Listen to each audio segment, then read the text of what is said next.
The social worker didn't even look up from her clipboard when she said it. The little one's too sickly. Nobody's going to take her. 8-year-old Clara Mercer heard every word. She pressed her back against the courthouse wall, arms wrapped tight around her own ribs. And she didn't cry, because she'd already learned that crying didn't change anything. Beside her, 8 brothers and sisters stood in a row like fence posts nobody wanted, while strangers walked past them the way people walk past furniture at an auction, looking, calculating, moving on. If that had been your child standing against that wall, your child, being weighed and found wanting, what would you have done? That question is going to sit with you for the next 2 hours. Because what happened next on that frozen Montana courthouse step didn't just change 9 lives, it cracked a whole town open.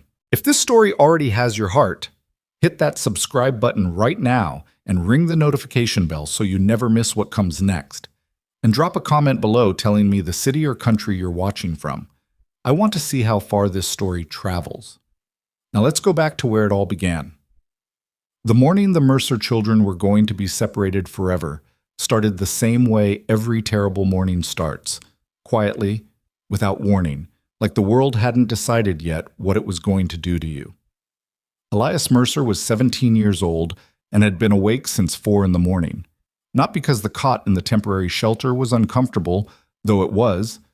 Not because the youngest, baby Thomas, had been coughing again through the night, though he had. Elias was awake because he was doing math in his head. Desperate, useless math, trying to find some calculation that would let him keep his family together. He'd been running that same calculation for 3 months, and it kept coming up 0. His mother had died in October. Fever. The kind that takes hold on a Tuesday and doesn't let go. She'd made him promise on the Wednesday, her voice already thin and strange, that he would keep them together, all of them, every last one. Ruth, 16, Daniel, 14, Sophia, 12, Marcus, 10, Lily, 9, Clara, 8, Jonah, 6, and Thomas, not yet 2, who didn't understand any of this but seemed to feel the wrongness of it the way animals feel weather coming. 9 of them. 1 of him. And 17 years old is not a man, no matter how badly you need it to be. The courthouse in Dellwood, Montana Territory, was a single-story building with a warped wooden floor that creaked in 3 distinct places, and a wood stove that only heated the side of the room it was standing in. Judge Harlan Pruitt ran the proceedings from behind a desk that was too big for the room, which Elias had already decided was intentional. Everything about the man seemed designed to make other people feel small. The morning's business was straightforward, the way slaughterhouse work is straightforward. Families came in, looked at the available children, stated their preferences, signed papers. The children sat on a bench along the far wall.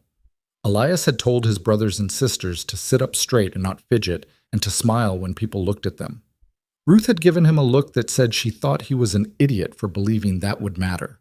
She was probably right, but he didn't know what else to tell them. The first family took Marcus. Marcus was 10 and big for his age, and had their father's shoulders, which their father had gotten from his father, and which apparently skipped Elias entirely. The couple who took Marcus, a flower-faced man named Gunderson and his wife, who had the eyes of someone who'd stopped being surprised by life a long time ago. They looked at Marcus the way you look at a good horse. They didn't ask him his name. They asked the judge if he was strong. Judge Pruitt said yes. Papers were signed. Marcus was walking toward the door before Elias could process what was happening. Marcus looked back. His face did something complicated that Elias would spend years trying to describe and never quite manage. Then the Gundersons were ushering him out, and the door swung shut, and there were 8. The next family took Daniel and Sophia together, which felt like mercy until Elias understood the reason. The man, Caldwell, a rancher from up near the breaks, wanted a boy who could work and a girl who could cook. He said as much, right there in the courthouse, like he was ordering from a menu. Sophia was 12 and could cook, so she qualified. Daniel was 14 and looked like he could work, so he qualified. Elias reached out and grabbed Daniel's arm when they stood up. "You write to me," he said. "You write to me at wherever they put us." Daniel nodded. His jaw was so tight, it looked like it might crack. He didn't say anything. because Daniel had always been the one who didn't say things when words weren't adequate. 8, then 6. Lily went next, taken by a schoolteacher and her husband who actually seemed kind, who actually knelt down and asked Lily what she liked to do. Lily said she liked to draw horses. The woman said she had paper and charcoal and that Lily could draw all the horses she wanted. Lily looked at Elias. Elias nodded because what else was he going to do? Tell a 9-year-old she couldn't go somewhere kind? He nodded, and Lily went, and that was 5 children remaining, including himself. Ruth pressed her hand against his forearm without looking at him. She was watching the room with the flat, measuring expression she'd worn for the last 3 months, the expression that meant she was thinking hard and had not yet reached a conclusion. "They're not going to take all of us together," she said quietly. "I know." "Elias." "I know, Ruth." He knew. He'd known since the first day. He just hadn't been willing to say it out loud because saying it out loud made it a fact, and he wasn't ready for it to be a fact yet. The room had thinned. Families who'd come for children had mostly gotten what they came for. Judge Pruitt was shuffling papers with the energy of a man who wanted his lunch. A woman from the county, Mrs. Holt, who smelled like lavender and had the practiced sympathy of someone who delivered bad news for a living, came and sat beside Elias on the bench. "We've found placements for the remaining children," she said. "Good placements, safe homes." "Together?" A pause that lasted half a second too long. "They'll be in the territory. They can write letters." Elias looked at Jonah, who was 6 years old and had been holding Thomas in his lap for the last 2 hours because Thomas would only stay calm if someone was holding him. Jonah was doing this with complete seriousness, like it was his job, like he had appointed himself Thomas's keeper and intended to fulfill that appointment. Jonah was 6 years old, and he was trying so hard to be useful that it made something in Elias's chest feel like it was tearing along a seam. "Where are they going?" Elias asked. "Jonah will go to a family in Billings. Baby Thomas," Mrs. Holt hesitated. "Thomas requires medical attention. He'll be placed with a family near a physician." "Different family." "Yes." "Different city." "Yes." Elias stared at the warped wooden floor. He thought about his mother's voice, which was already getting harder to remember clearly. He thought about a promise he'd made when he was too young to understand what promises cost. "And Ruth? Clara? Me?" "Clara." Mrs. Holt stopped again, and this pause was longer and had something different in it, something careful. "Clara's placement is still being determined." Ruth leaned forward. "What does that mean?" "It means—" Mrs. Holt folded her hands. "Clara's health makes some families hesitant. She'll need consistent care, and in the winter months—" "She has asthma," Elias said. "She's had it her whole life. She manages it." "I understand, but nobody wants her." Ruth said it straight and flat, the way Ruth said things that other people danced around. Mrs. Holt didn't contradict her. Clara was 8 years old, and she was sitting against the courthouse wall with her arms wrapped around herself, and she had heard every word. She had very good hearing, Clara did. She heard things she wasn't supposed to hear all the time, had been hearing them for months, overheard conversations in hallways, the specific tone adults use when they think children aren't listening. She'd heard the phrase placement difficulty used in reference to herself often enough that she understood what it meant. Nobody wanted the sick one. She didn't cry. She'd cried herself dry back in October. What she did instead was lift her chin slightly and look at the middle distance and make her face do nothing, which was a skill she'd been developing, and which she was at 8 already very good at. Elias stood up. He didn't have a plan. He wanted to be clear about that, in his own mind. He had no plan, no solution, no magical calculation that had suddenly come good. He stood up because he couldn't sit still anymore, because sitting still felt like agreeing to something he had not agreed to, and he walked to Judge Pruitt's desk and put both hands flat on it. Judge Pruitt looked up with the expression of a man who found other people's desperation tiresome. "There a problem, son?" "I want to keep them together." His voice came out rougher than he meant it to. "All of them. I'm 17. I'll be 18 in March. I can work. I've been working since I was 12. If someone would give me work, give me a place to stay, I can—" "Son." Judge Pruitt took off his glasses and set them on the desk. You cannot legally adopt your siblings. You are a minor yourself. And even if you were of age, you have no land, no savings, no livestock, no structure to house them in, and we are 6 weeks from the worst winter this territory has seen in 20 years. He picked his glasses back up. The placements have been arranged. They're good placements. Now please, they're not good if they're separate. Elias pressed harder on the desk. They're not good if Thomas grows up not knowing who Jonah is. They're not good if Clara grows up thinking nobody wanted her. That's not a good placement. That's just... His voice cracked, which he hated. That's just getting rid of them. The room had gone very quiet. Ruth had come to stand behind him. She put her hand between his shoulder blades, not pushing, just there, present. It steadied him more than anything had steadied him in months. Judge Pruitt looked at Elias for a long moment with an expression that was not unkind but was absolutely immovable. I'm sorry, he said. I truly am. But my hands are tied. That was when the courthouse door opened. The cold came in first, a wave of it, the particular cold of a Montana November that has been conducting its campaign for weeks and is no longer even trying to be subtle about it. Then the man came in behind the cold. He was not especially tall. That was the first thing Elias noticed later when he thought back on it. He'd always imagined that the kind of man who changes things would be tall. Rowan Blackwood was not tall. He was wide through the shoulders in the way that comes from actual labor rather than impressive genetics. And he had a weathered face under 3 weeks of beard, and his coat had a long tear along the left shoulder that had been stitched closed with something that wasn't quite the right color thread. He was carrying carefully but not gently, the way you carry something you found in a bad place and are not yet sure will survive, a child. The child was wrapped in his coat. Only the top of a dark head was visible. Rowan Blackwood stood in the doorway of the Delwood courthouse and looked around the room until his eyes found Mrs. Holt, because she was clearly the person in the room who dealt with children. Found this one in the snow, he said. Up near the White Horse Pass. There a family looking for her? Mrs. Holt stood immediately and crossed the room and checked the child. A girl, it turned out, maybe 9 or 10, half frozen but breathing. And a complicated exchange of information happened in low voices that Elias didn't hear because he was still standing at Judge Pruitt's desk with his hands flat on it and his whole life in splinters around him. But he watched Rowan Blackwood. He watched this man who had apparently come down out of the mountains with a frozen child because... what? Because he'd found her? Because walking past a child in the snow wasn't something he was capable of doing?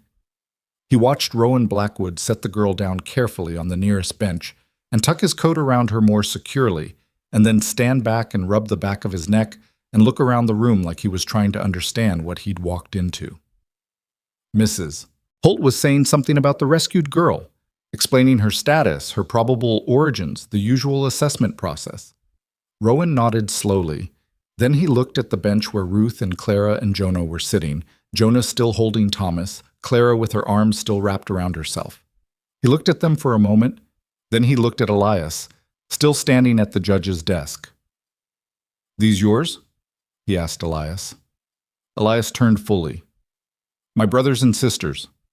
Rowan looked back at the children, then at the room in general, the emptied benches, the scattering of adults who'd gotten what they came for, Mrs. Holt with her clipboard. He seemed to be putting a picture together. He was not a fast man, Elias would learn later. He was not someone who moved quickly through any process, but what he arrived at with certainty. What's happening to them? He asked. They're being placed separately, Mrs. Holt said, in the tone of someone explaining an unfortunate but necessary policy. It's simply not possible to... All of them? There are 9 children, Mr. Blackwood. Mr. Blackwood, no family in this territory is prepared to take 9 children. Rowan Blackwood stood very still for a moment. His hands, big, scarred, the hands of someone who'd been working outdoors in Montana for years, dropped to his sides. He looked at the children on the bench again. He looked at Clara, who had not moved, whose arms were still around herself, who was looking at the middle distance with that expression of determined blankness. He'd seen that expression before. Not on this child. On himself, maybe, in mirrors he'd passed. on men who'd been told too many times that what they needed wasn't available. "My ranch," he said. "I'm sorry?" "My ranch." He said it again, not louder, just clearer. "It's big enough. I've got the space. He stopped, recalibrated. "I can do this." The room took a breath. Judge Pruitt leaned back in his chair and folded his hands and looked at Rowan Blackwood the way he'd looked at Elias, that not unkind, but absolutely ready to explain why this was not going to happen.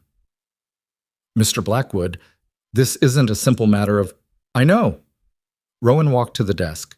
He walked to the desk and he pulled out the chair across from Judge Pruitt, and he sat down in it, uninvited, in the particular way of someone who has decided something and is waiting for the paperwork to catch up to the decision. "I know it's not simple. Tell me what I need to sign." "Sir, you cannot simply—" "I'm a landowner." Rowan's voice had not changed in pitch or volume once. It was a remarkable quality, Elias would think later. The man never got louder. He just got more certain. "I've got 140 acres up past the Grayson Ridge, clear title, no debt on it. I've been running cattle for 12 years. I've got a house and an outbuilding and a well that doesn't freeze. I've got income from the spring drives." He paused. "I'm not rich. I won't pretend I'm rich, but I can feed 9 children through a Montana winter, and I can do it without charity, and I'd like you to tell me what I need to sign to make these children my legal responsibility."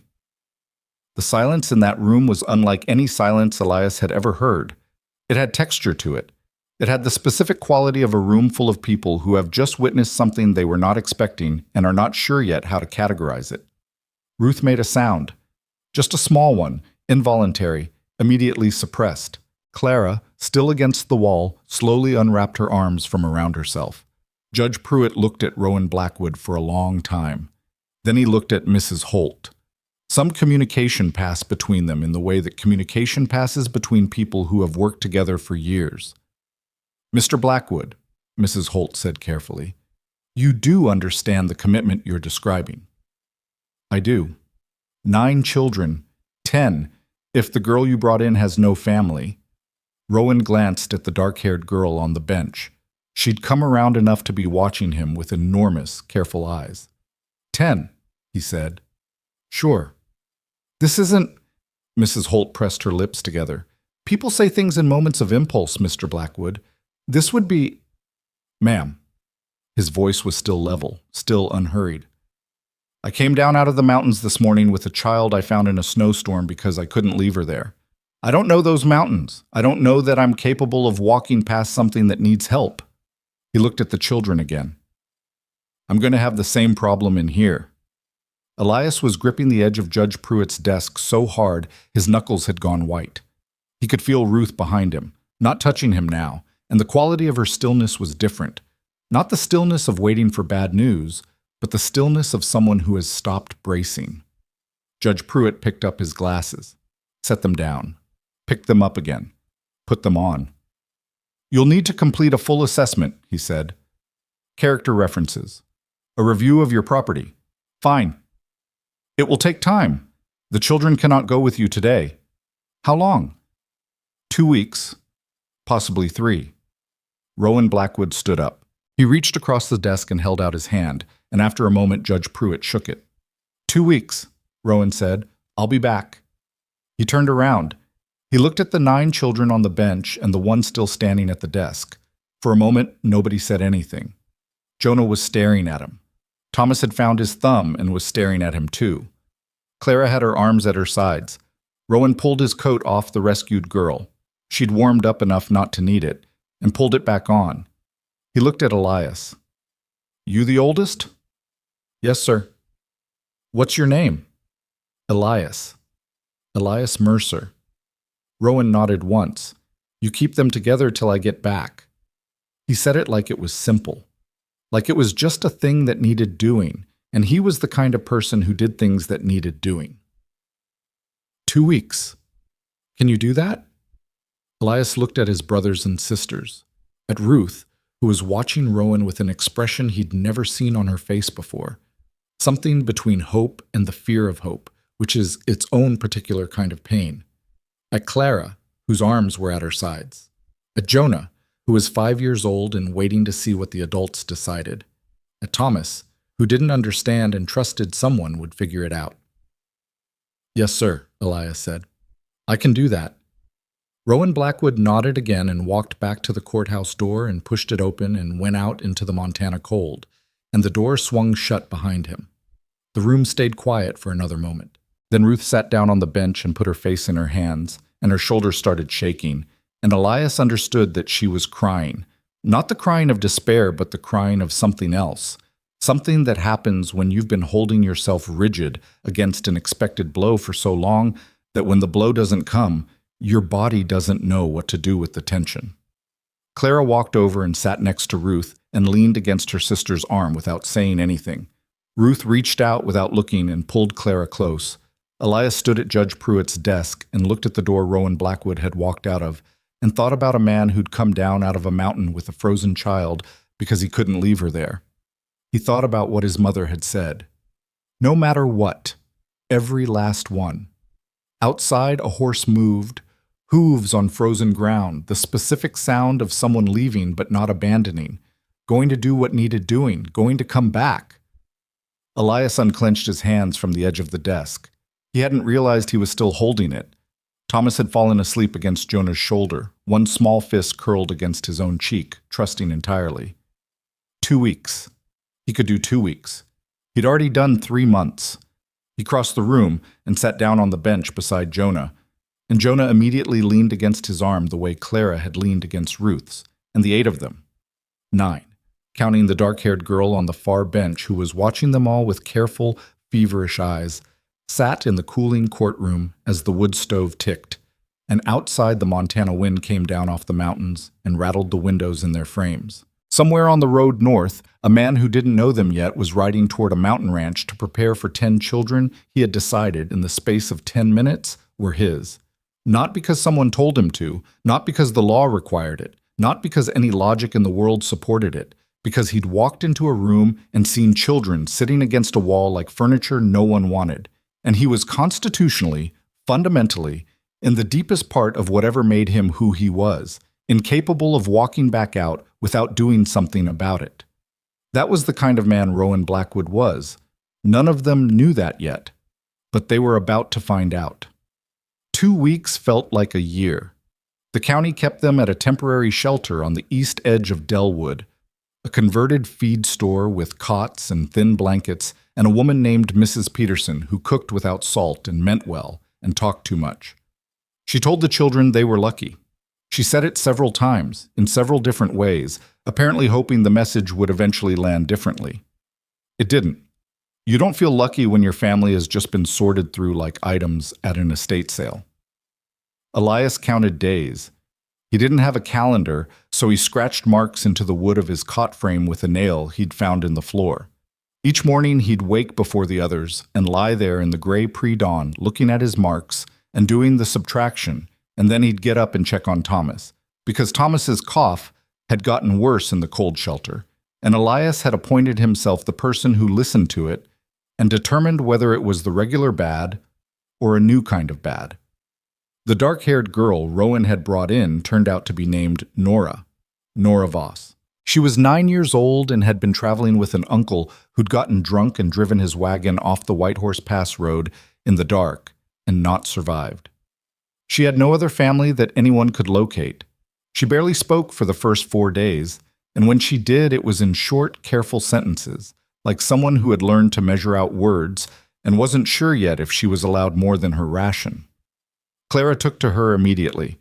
This was not surprising to anyone who knew Clara, because Clara had a particular instinct for the people in the room who were working hardest not to be seen. She sat next to Nora at meals without making a production of it. She didn't ask questions.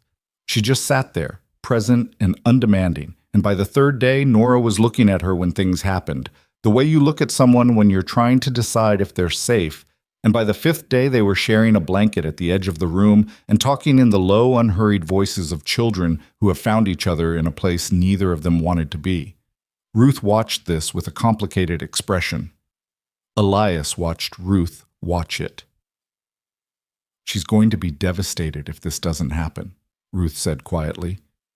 They were sitting outside on the shelter steps one afternoon, the cold sharp and clear. their breath making small clouds. She meant Clara. She meant Nora. She meant all of it. "It's going to happen," Elias said. Ruth gave him a look that he'd been receiving from her since he was about 7 years old. It was the look that meant she was deciding whether to argue with him or let him keep his belief intact, and it was calculating which one would do less damage. "He signed his name," Elias said. He shook the judge's hand. Men shake hands and sign things and then decide it's too complicated. He rode down out of a mountain with a frozen child. Ruth pulled her coat tighter. She looked out at the street, which was gray and half frozen and depressing. "I know," she said finally, not agreeing exactly, just acknowledging that the evidence existed. On the 9th day, Mrs. Holt came to the shelter with her clipboard and the expression she wore when she was carrying information she wasn't sure how to deliver. Elias was on his feet before she got through the door. "Assessment is complete," she said. "His property has been reviewed, character references confirmed." She paused. "He's been approved, Elias." Elias sat back down. His legs just decided they were done with the standing. Ruth made a sound from across the room, something short and controlled, and then was immediately quiet again.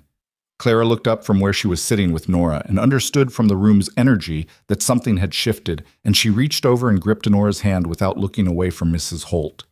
"When?" Elias asked. "He'll come for you Thursday." Thursday was 2 days away, the longest 2 days of his life, longer than the 9 that had preceded them, because now the waiting had a specific end, and that made every hour preceding it feel like it needed to be survived rather than simply passed. On Thursday morning, Elias was up at 4 again and didn't go back to sleep. He sat on the edge of his cot and looked at the scratch marks in the wood and thought about his mother, which he tried not to do too often because it cost him something he couldn't always afford. He thought about the specific sound of her voice when she'd made him promise. The way she'd held his hand too tight, tighter than she probably meant to, because she was afraid. He'd been trying to keep that promise for 3 months with nothing. No land, no money, no legal standing, no leverage, just his own body and his own will and the hope that something would bend before he did. Something had bent. He heard Rowan before he saw him. Hooves on the frozen road, the creak of a wagon, a horse's particular way of breathing in the cold that makes a small rhythmic sound. Elias was at the shelter door when the wagon pulled up, and Rowan Blackwood was exactly as he'd been at the courthouse. Same coat with the stitched shoulder, same weathered face, same unhurried quality, except he'd shaved, which somehow made him look more human and less like a force of nature. He had another man with him on the wagon seat, lean, older, with the kind of face that had spent 40 years in weather. He was introduced as Cal, and Cal nodded at the children with the brevity of someone who was never going to be chatty about anything, but was also not unfriendly. Rowan got down from the wagon and looked at the children assembled in the shelter doorway. He looked at them the same way he'd looked at them in the courthouse, taking stock, honest about what he was seeing, not performing anything. "Ready?" he asked. Elias looked back at 8 faces. Ruth, arms crossed, watching Rowan with that measuring expression she'd never fully turned off. Thomas in Jonah's arms, Clara holding Nora's hand. 8 children who'd spent the last 2 weeks sleeping in a converted feed store waiting to find out if a stranger meant what he'd said. "Yes, sir," Elias said. They loaded into the wagon. It was a long wagon meant for hauling supplies, and the children sat in the bed on their blankets and whatever thin bundles of belongings they'd held onto through the previous months. There wasn't much. When you lose everything, you don't accumulate fast. Rowan didn't talk during the drive, which Elias had expected might be uncomfortable and turned out to be fine. He wasn't a silent man in the way of men who are hiding something. He was silent in the way of someone who simply didn't feel the need to fill space with noise. Cal rode beside him, and occasionally they exchanged brief words about the road or the weather or a particular stretch of trail that was going to be rough on the wheels. The children talked among themselves.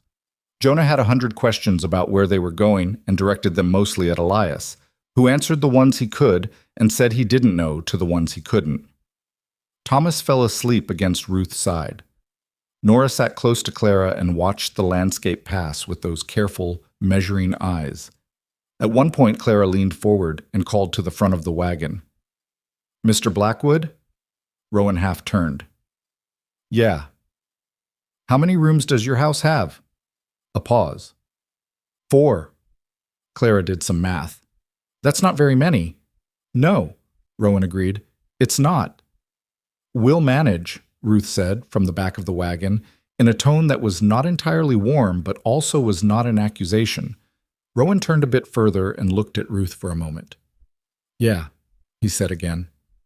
We will. Ruth held his gaze for a second and then looked away, which was as much concession as Ruth ever made to anyone. The ranch appeared around a long curve in the road after about 4 hours of travel, when the mountains had come close and the sky had gone the particular shade of white that means snow is thinking about it. It was not impressive from the outside. Elias had not been expecting impressive, but even adjusted for low expectations, it was plain. A cabin. An outbuilding larger than the cabin. A fence line that needed attention in 3 distinct places. A barn in better shape than everything else, which told you what Rowan prioritized. Elias had thought the younger children might be disappointed. He was braced for it. He'd been constructing arguments in his head about how a good home wasn't about appearance, how what mattered was... Clara jumped off the wagon before it fully stopped and ran to the fence and looked out at the mountain behind the property and said, with complete sincerity, "This is the best place I've ever seen." Rowan, climbing down from the wagon seat, looked at her. Something in his expression moved slightly. "You haven't seen much of it yet." "I can see the mountain," Clara said. "That's enough." He made a sound that was close to a laugh, but hadn't quite decided to commit. Inside, the cabin was exactly what it was. The home of a single man who had been practical about his needs and not very focused on anything else. There was a kitchen with a stove that worked, a main room with a table big enough for 6 if they were friendly about it, 2 sleeping rooms, and a loft that could hold 3 children if they didn't need much floor space. It was clean, which was something. It was not a disaster. It had firewood stacked inside the door, and dried meat hanging in the kitchen, and a floor that didn't creak in every place. Only some of them, Mrs. Peterson from the shelter had sent several meals packed in cloth. Ruth found these immediately and began assessing them with the focus of someone taking inventory. Rowan stood in the main room and looked at 10 children in various stages of exploring his home, opening cabinets, examining corners, looking at things. Jonah was running his hand along the wall like he was taking the measure of it. Thomas was still asleep, transferred from Ruth's arms to a folded blanket on the floor near the stove, where it was warm. "Rules," Rowan said. Everyone paused and looked at him. "Not many," he said. "Work gets done. You don't work, you don't eat. That goes for me too, so it's not a punishment. It's just how it is. You have a problem, you say it out loud. We don't do silent suffering here. It takes too long and it usually makes things worse." He looked around. "You want to do something and you're not sure if it's allowed. Ask. Answer will usually be yes unless it's going to get someone hurt or break something I need." He paused. "Questions?" Jonah raised his hand. Rowan looked at him. "Yeah. Do you have animals?" "Cattle, some horses, 2 dogs. Jonah's face rearranged itself into an expression of pure satisfaction. "Okay," he said. Rowan almost smiled. Elias could see it, could see the almost of it. That first night was strange in the way that first nights in new places are strange. Too many sounds were unfamiliar. The wind in the mountains had a different register than the wind in town. The stove made a particular noise when it settled. Outside, one of the dogs, a brown animal named Hatch, they'd learn, paced the perimeter of the house in a pattern that made a specific sequence of sounds on the frozen ground. Elias lay in the loft. He'd claimed it for himself, and Daniel was gone, but that thought was something he put away. And listened to the house breathe, and thought about whether this was real or whether it was the kind of thing you stop believing in around 3 in the morning when the darkness is at its most persuasive. He heard Rowan moving around below. Not restlessly, just the ordinary sounds of a man doing a final check on things before sleep, banking the stove, checking the door. Then silence. Then, quietly, from one of the sleeping rooms, he heard Clara cough. The specific sound of her particular cough, the one with the slight catch at the end that meant her lungs were working harder than they wanted to. He heard Rowan hear it too. Heard him pause. Then he heard Rowan's footsteps go toward the sleeping room door. A soft knock. Ruth's voice, low. She's all right. She gets like this. She has something for it. A small sound of acknowledgement from Rowan. Then his footsteps back across the main room. Then, not to the other sleeping room, to the chair by the stove, which creaked under his weight. He sat up. In case. Elias lay in the loft and stared at the ceiling and did not sleep for a long time, but it was a different kind of not sleeping than the kind he'd been doing for 3 months. The first week was about navigation. 10 children in a 4-room cabin with a man none of them knew, all of them pretending they weren't still waiting for the other shoe to drop. Because that was the thing about being passed over enough times. You stopped trusting good things to stay good. You kept waiting for the door to open and someone to come in and say there had been a mistake. Actually, the paperwork hadn't gone through. Let's revisit the arrangements. Rowan seemed to understand this without being told. He didn't demand gratitude. He didn't narrate his own generosity. He didn't stand back and wait to be thanked for the meals or the firewood or the fact of having a roof at all. He just worked. He was up before any of them every morning, and by the time Elias came downstairs there was always a fire going and usually something on the stove, and Rowan would be out by the barn or along the fence line doing whatever needed doing next. Elias started getting up earlier to catch him. The second morning he found Rowan at the barn at 5 in the morning and offered to help, and Rowan handed him a bucket without discussion. They worked side by side for an hour without talking much, and what they did say was practical. About the animals, about the fence, about a section of the outbuilding roof that was going to need attention before the snow got serious. When they went back inside for breakfast, Elias felt something that he didn't have a precise word for, which was the particular sensation of being useful in a place where you live, rather than simply occupying it. Ruth was harder. Ruth had always been harder, even when things were good, because Ruth was the kind of person who needed to understand the full picture before she committed to anything. And the full picture here still had gaps in it. She cooked when it was her turn, and she kept the younger children in line, and she was unfailingly competent, but she watched Rowan with that steady, calculating attention that made some people nervous and seemed to have no effect on him at all. One evening in the second week she found him replacing a hinge on the kitchen cabinet, a job he was doing with the focused frustration of someone who had done this before and found it annoying every time. She stood in the kitchen doorway and said, "Why did you do this?" It wasn't a question. It was the kind of statement that requires an answer anyway. Rowan didn't look up from the hinge. Do what? Take 10 children you didn't know. He was quiet for a moment. The hinge made an uncooperative sound. I told the judge. I found that girl in the snow. Nora. And that explains Nora. It doesn't explain the rest of us. Rowan set down his screwdriver. He looked at Ruth directly, the same way he'd looked at her in the wagon when she'd said we'll manage, taking her seriously, which was the thing Ruth had spent her entire life demanding from people who were not always willing to provide it. I don't have a clean answer for you, he said. I'm not looking for a clean one. He thought about it, actually thought about it, which was its own kind of answer. I've been on this ranch 11 years, he said finally. I built it alone. I run it alone. It works. He paused. But a thing can work and still be missing something. He picked the screwdriver back up. I'm not saying it was fate. I'm not saying I was waiting for you all to show up. I'm saying I walked into that room and I made a decision, and it felt more like the right one than most decisions feel. Ruth stood in the doorway for another moment. Then she came into the kitchen and began finishing the dinner she'd left half done, and she didn't bring it up again. But her watching of Rowan changed after that gradually over the following days. It was still watching, but the calculation behind it was running different numbers. The children found their places the way children find things. Not all at once, not in any order that made logical sense, but in their own time and for their own reasons.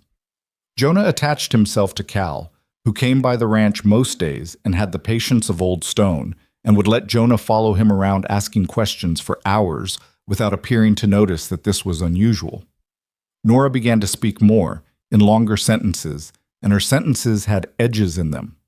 She was sharp, Nora was, in the way of children who've had to be, and Rowan seemed to recognize this and spoke to her directly rather than around her, which she responded to with a gradual, careful opening, like a window that had been painted shut and was being worked loose very slowly. Thomas started walking, which he'd been on the edge of for weeks. He took his first real steps across the main room floor toward Rowan's boots, which were large and apparently fascinating. And when he reached them and grabbed the left one for balance, he made a sound of profound triumph. Rowan looked down at him with an expression that crossed several things at once and resolved into something quiet and a little undone. "Hey," Rowan said softly. Thomas looked up at him and grinned, showing the 4 teeth he had so far. Rowan crouched down and let Thomas grab his finger instead of his boot, and Thomas held it with the absolute confidence of someone who expected to be held in return, and Rowan held on, and that was about the size of it. The town of Delwood, meanwhile, had opinions. A frontier town in Montana Territory in the 1880s was not a place where minding your own business was practiced as a virtue. People talked. People had always talked, and the story of Rowan Blackwood riding into the courthouse and signing for 10 children was exactly the kind of story that travels fast and accumulates details with every telling. Some of the details were admiring, some were not. Harlan Pruitt's wife, who was a more significant social force than her husband had ever fully appreciated, told 3 people at the general store that she thought it was a beautiful thing. Those 3 people told others, and the admiring version of the story established itself in certain quarters. But the Aldermock brothers, Owen and Perry, who ran the largest cattle operation in the valley, and who had made several offers over the years to buy Rowan's parcel because it sat between their land and water they wanted access to. The Aldermock brothers had a different read on the situation. Owen Aldermock, who was 62 and had the slow, settled cruelty of a man who had been getting his way for decades, told anyone who'd listen that Rowan had lost his mind, that a man who couldn't run a ranch alone was going to run it even worse with 10 children eating his provisions, and that come spring Rowan would be looking to sell. Word of this got back to Rowan. Elias overheard it. Overheard Cal telling Rowan about it one morning by the barn, speaking in the flat, unembellished way Cal spoke about everything, just passing the information along. He watched Rowan's face while Cal talked. Rowan's face did almost nothing. He listened, nodded once, and picked up the fence post he'd been about to work on before Cal arrived. "Owen Aldermock can say what he wants," Rowan said. "He's been asking around about your accounts," Cal said. "Talking to the grain supplier." Rowan drove the fence post into the frozen ground with 3 strikes that were harder than the previous ones had been. "Then let him ask." Cal. He turned and looked at his friend. "I know what Owen Aldermock wants. He's wanted it for 4 years. He's not getting it." He looked at the fence line. "Now help me with this post or go home." Cal helped with the post. But Elias stood at the corner of the barn where he'd stopped when he heard them talking, and he filed the name Owen Aldermock away in some interior compartment where he kept things that were going to matter later. And he thought about the Aldermock brothers' land and how it bracketed Rowan's property on 2 sides, and he thought about what it meant that a man who'd been trying to acquire that land for 4 years had now discovered that Rowan had 10 extra mouths to feed through a Montana winter. That night at dinner, which was crowded and loud and bore almost no resemblance to any meal Elias had eaten in the last 3 months, because the combination of 10 children and a stove that actually worked, and enough food created a specific kind of noise that he realized he'd been missing without knowing he was missing it. He watched Rowan at the head of the table. Rowan ate. He passed things when they were asked for. He answered questions when they were direct and sometimes when they weren't. He told Jonah twice to use his fork. He cut Thomas's food into pieces without being asked, without pausing his own eating, automatically, in the way you do something you've been doing long enough that it's muscle memory, except he'd been doing it for 3 weeks. He caught Elias watching him and raised one eyebrow. Elias looked away first. Later, when the younger children were in bed and Ruth had taken Thomas and Clara had talked Nora into sleep the way she talked everyone into things, gradually and without pressure, Elias and Rowan were left at the kitchen table with the stove and the quiet. "I need to tell you something," Elias said. Rowan looked at him over his coffee. "I heard you and Cal this morning about Aldermock." Rowan didn't look surprised or irritated. "Figured you did." "He's going to cause problems." "Probably." "I want to help." Elias leaned forward. "I know I'm 17 and I don't know your business, and I'm one more thing you're already carrying." "Stop." Elias stopped. Rowan set his coffee down. You're not one more thing I'm carrying. He said it matter-of-factly, not gently, because gentle wasn't his first language, but direct was. You're part of what's here, part of how this works. Owen Aldermock has been trying to squeeze me off this land since I turned him down the first time, and what I've got now that I didn't have before. He paused and looked around the kitchen, with its evidence of 10 people recently fed, is more reason than ever not to let him. He said it like it was simple arithmetic, like the children, all 10 of them, were not a liability but a reason, like the weight of responsibility had made the foundation stronger rather than straining it. Elias sat with that for a moment. Okay, he said finally. Okay. Rowan picked up his coffee again. Go to sleep, you're up early.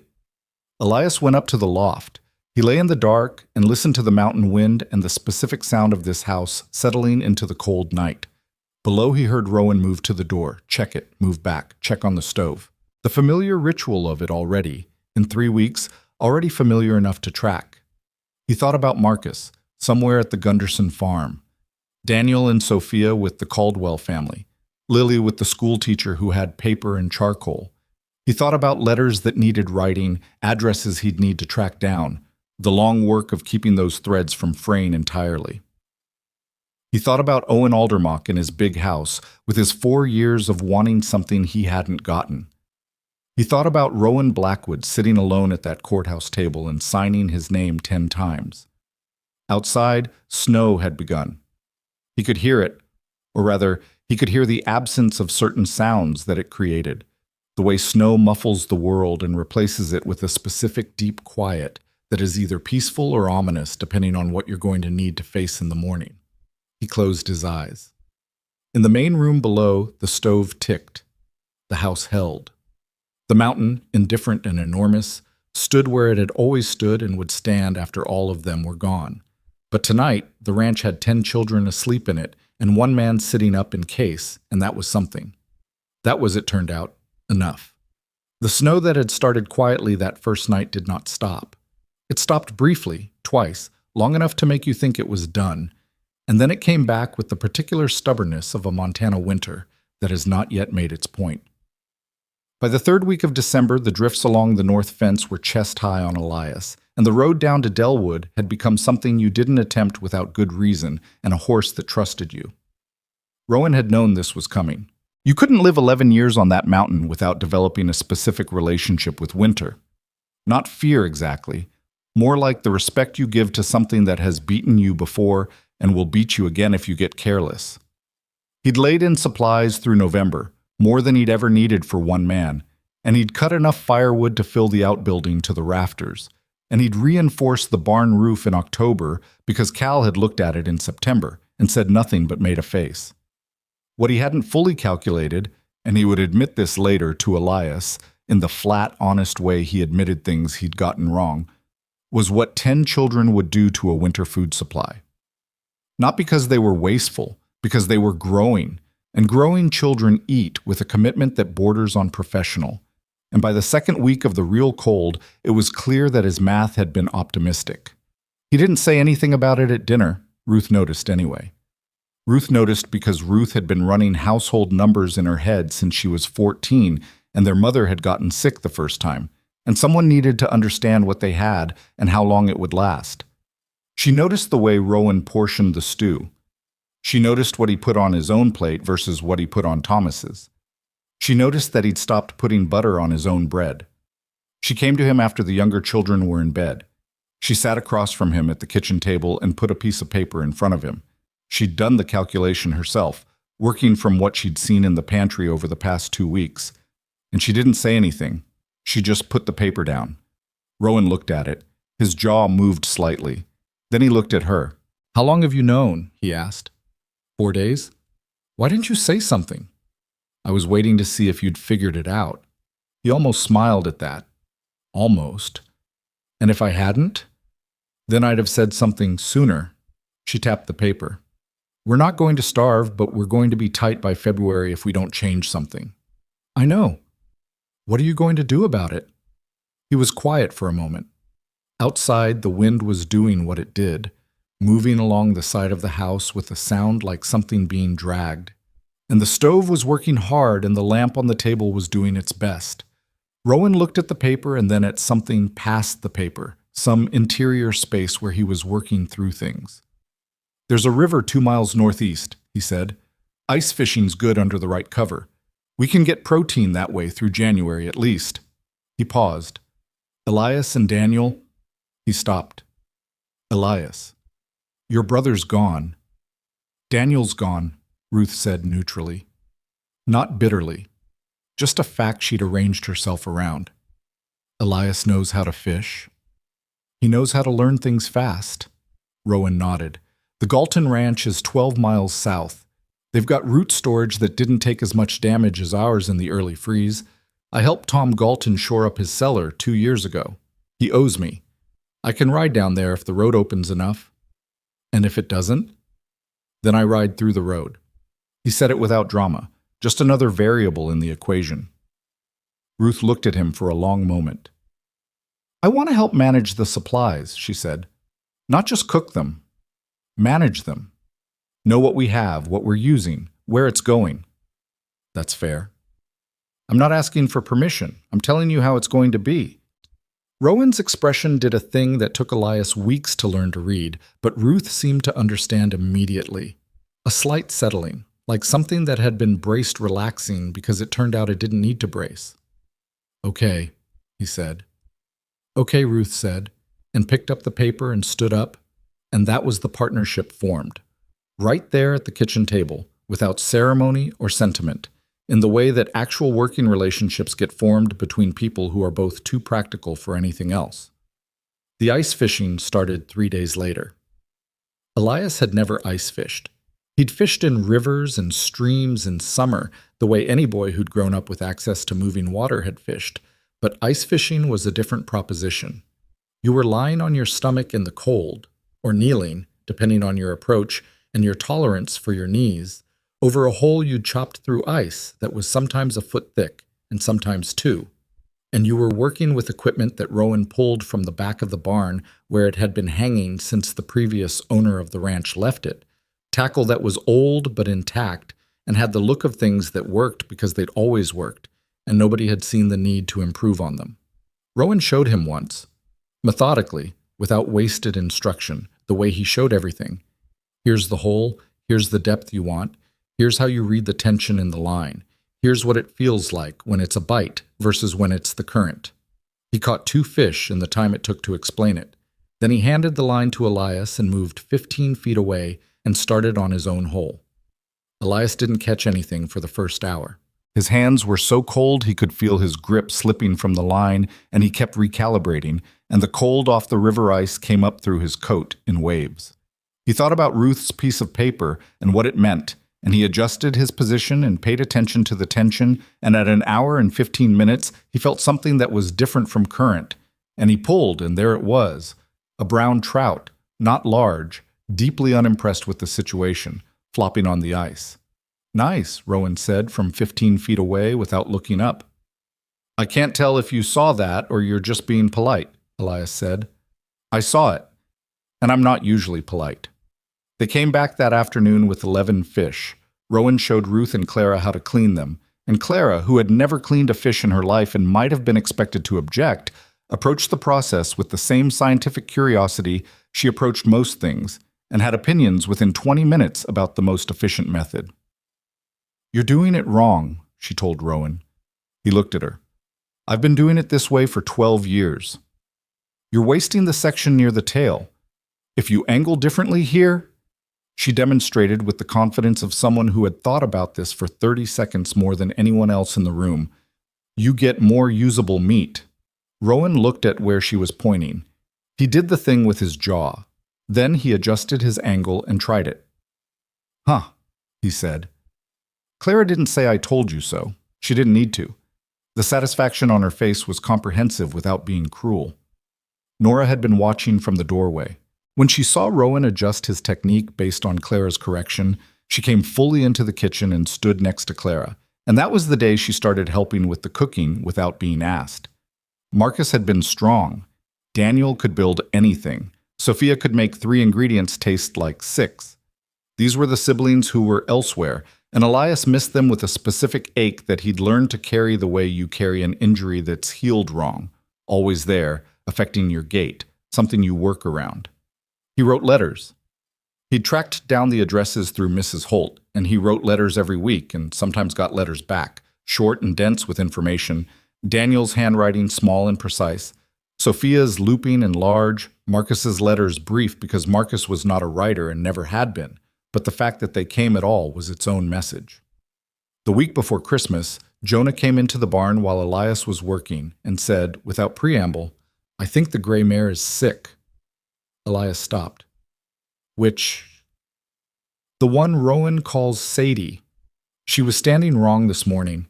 Cal said standing wrong is how you know." Elias went to look.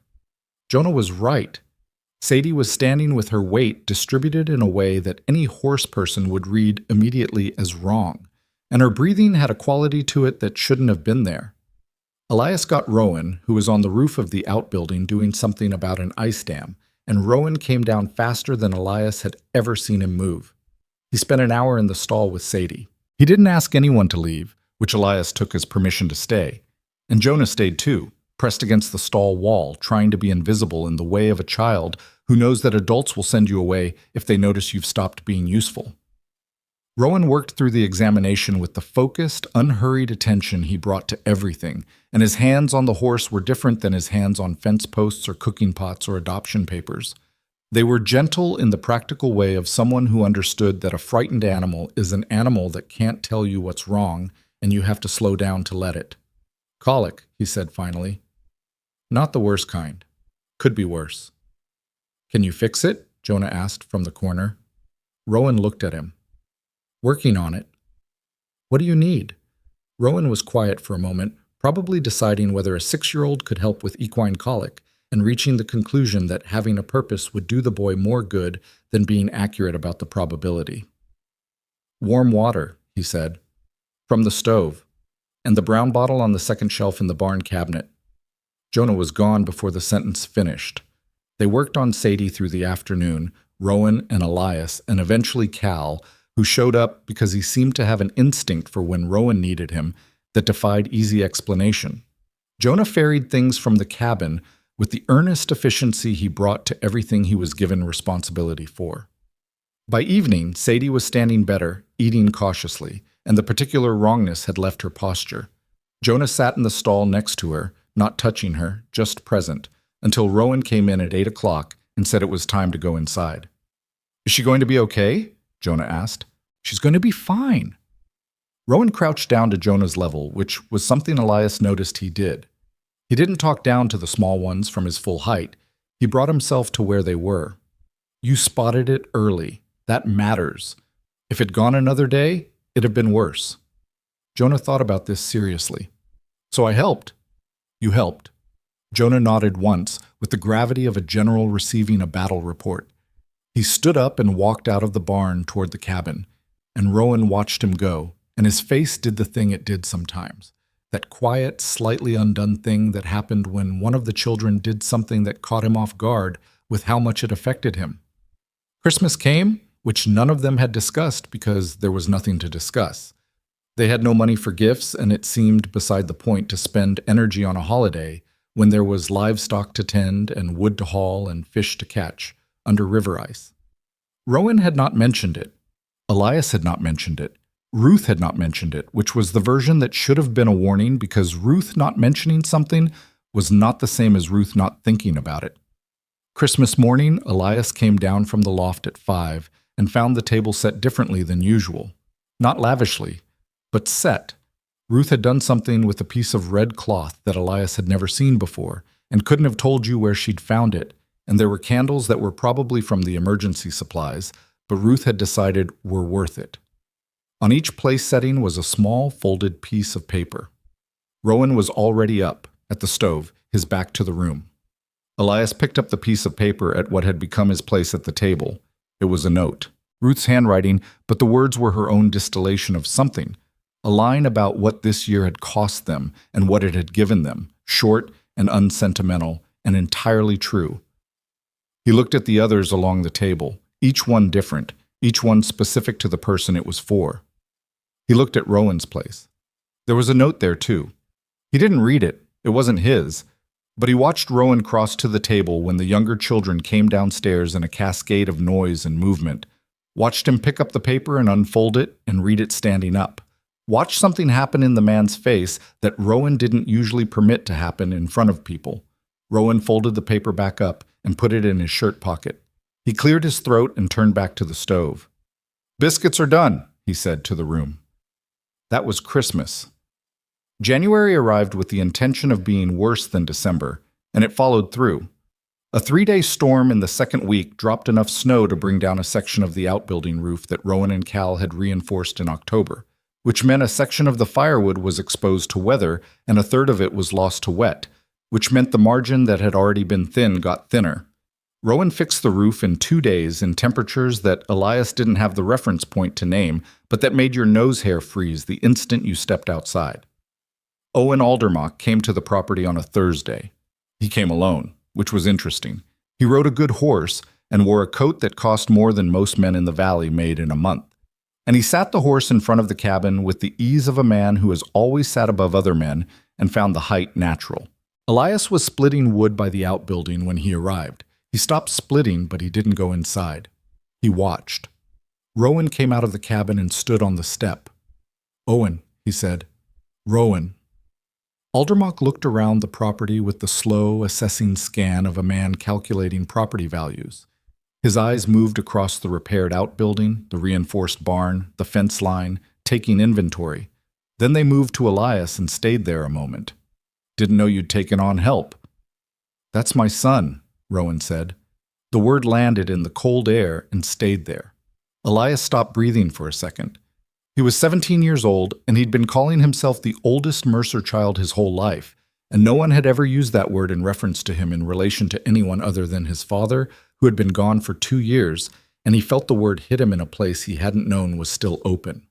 Aldermock raised an eyebrow. "Heard you'd taken in some orphans." "I have a family," Rowan said. "Was there something you needed, Owen?" Aldermock's horse shifted. He steadied it without looking at it, the practiced reflex of a man who controlled things without having to think about it. "I heard your winter's been rough. Roof came down. Fixed it. Supply problems. Managing." "Rowan." Aldermock's voice shifted slightly into something that was trying to sound like concern and had the shape of it without the interior. "You're a good man. You're a good rancher, but you've taken on something that doesn't make sense for one person. Let me help." "What kind of help?" "I'll buy the northeast parcel, just the 40 acres along the ridge. You don't run cattle up there anyway. Good price, fair price. That'll get you through winter and into spring with room to spare. The children will be fed. You'll still have your ranch." Rowan was quiet for a moment. He put his hands in his coat pockets. He looked at the mountain, which was being the mountain. Enormous and indifferent, and covered in snow that was the particular blue-white of late January. "That parcel runs along the river," he said. "It does." "The river where we fish." "I know where the river is, Rowan. So if I sell you that parcel, I lose the fish." Aldermock's face did something that was almost imperceptible. A very slight tightening around the eyes. He hadn't thought Rowan would catch that detail, or he'd thought Rowan would be too worried about winter supplies to care. "I'd give you access rights. On your land. Documented access, legal access. Nothing would change practically." "Everything would change practically," Rowan said. "And you know it." A silence. The cold was absolute. A crow called from somewhere in the timber to the north, once, and then was quiet. "I'm trying to help," Aldermock said. "No, you're not." Rowan's voice hadn't changed in pitch or temperature. "You want the river access, and you've been wanting it for 4 years, and now you think I'm weak enough to take what you're offering. I'm not." He took his hands out of his pockets. "I'll ask you not to come back to this property with that proposition. The answer's not going to change." Aldermock looked at him for a long moment. Then he looked at Elias, still standing with the splitting maul, and his gaze was the particular kind that was meant to be felt. Weighing, dismissive, the look of a man who wanted you to know he found you insignificant. Elias held it without looking away, which cost him something. but he paid it. Aldermock turned his horse and rode back down the road. Rowan stood on the step for a moment after he'd gone. Then he came down and walked to the woodpile and picked up the maul and said, "I'll do some of this." "I've got it," Elias said. "I know you've got it." Rowan looked at him. "I want to." They split wood for an hour side by side, not talking. The sound of it carried in the cold. The clean crack of the maul on frozen wood, the sound of something hard being made into something usable. When they went in for dinner, the younger children were loud and the cabin was warm, and Ruth had made something with the dried beans and the last of the salt pork that smelled better than it had any business smelling, and nobody mentioned Owen Aldermock.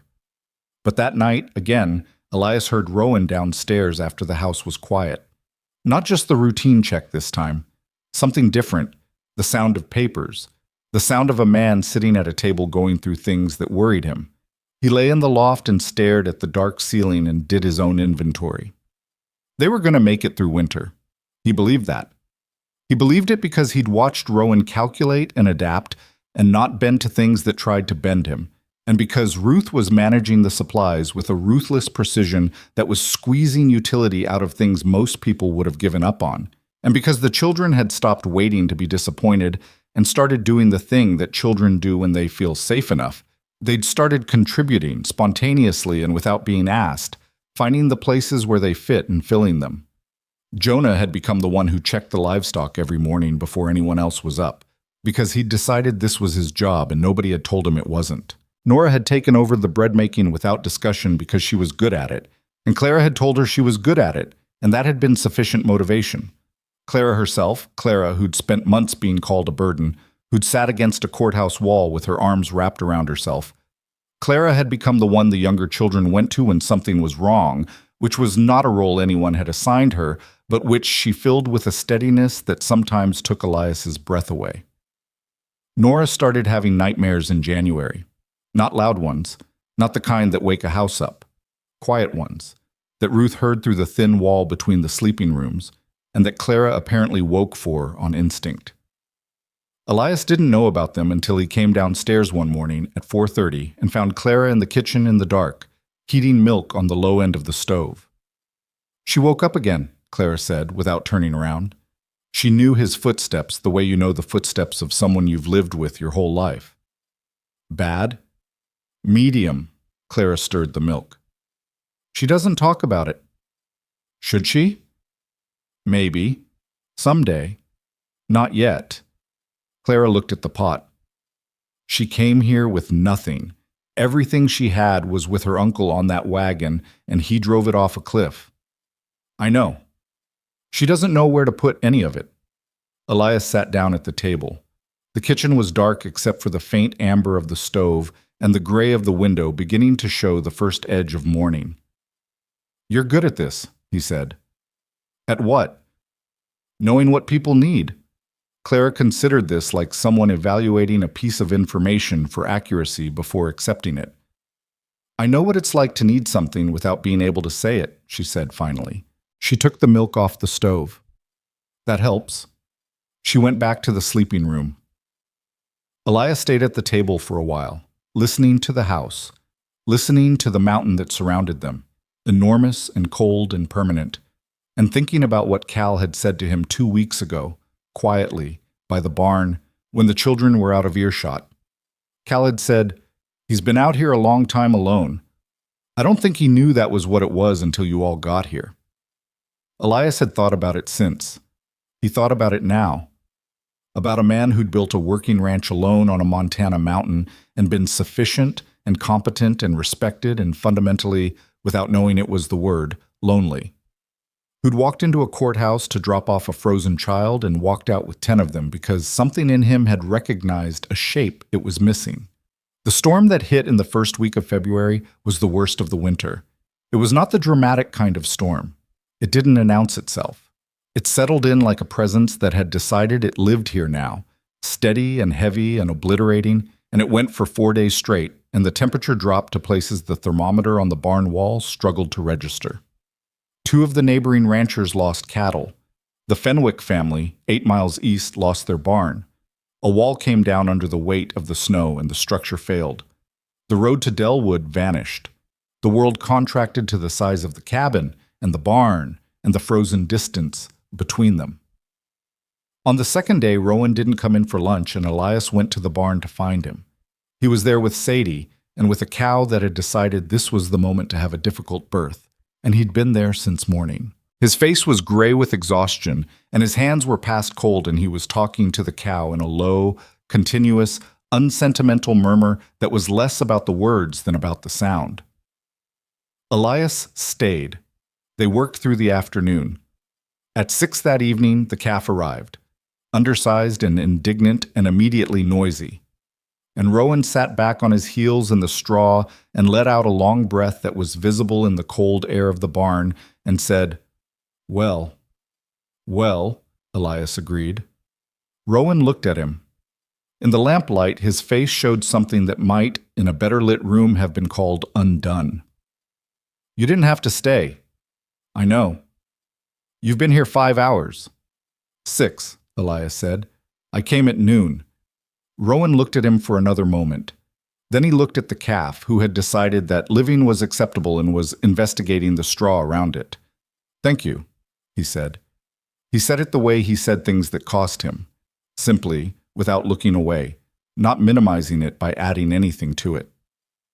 "You're welcome," Elias said. They walked back to the cabin through the storm, the snow coming straight down and heavy, and the light from the cabin windows was visible from 40 feet away, warm and specific and theirs. And when they pushed through the door, the noise of 10 people in a small, warm space landed on Elias like something physical, and Rowan stood in the doorway for a half second before he came fully inside. And Elias understood that they were both, in that moment, feeling the same thing. Not relief exactly. Something bigger than relief. Something that didn't have an easy name because it was made of too many different things at once. Exhaustion and warmth, and the specific weight of people who are counting on you, and the specific lightness of knowing that they're there when you come back inside. Thomas had learned a new word. He announced it to both of them the moment they walked in, with the urgent repetition of a child who has acquired something important and needs the whole world to know it immediately. The word was home. Thomas kept saying the word for 3 days, not always in context. He'd say it when he woke up, when he sat down to eat, when Jonah carried him to the window to look at the snow. Home. Like he'd found a sound that meant something and intended to use it until everyone understood how important it was.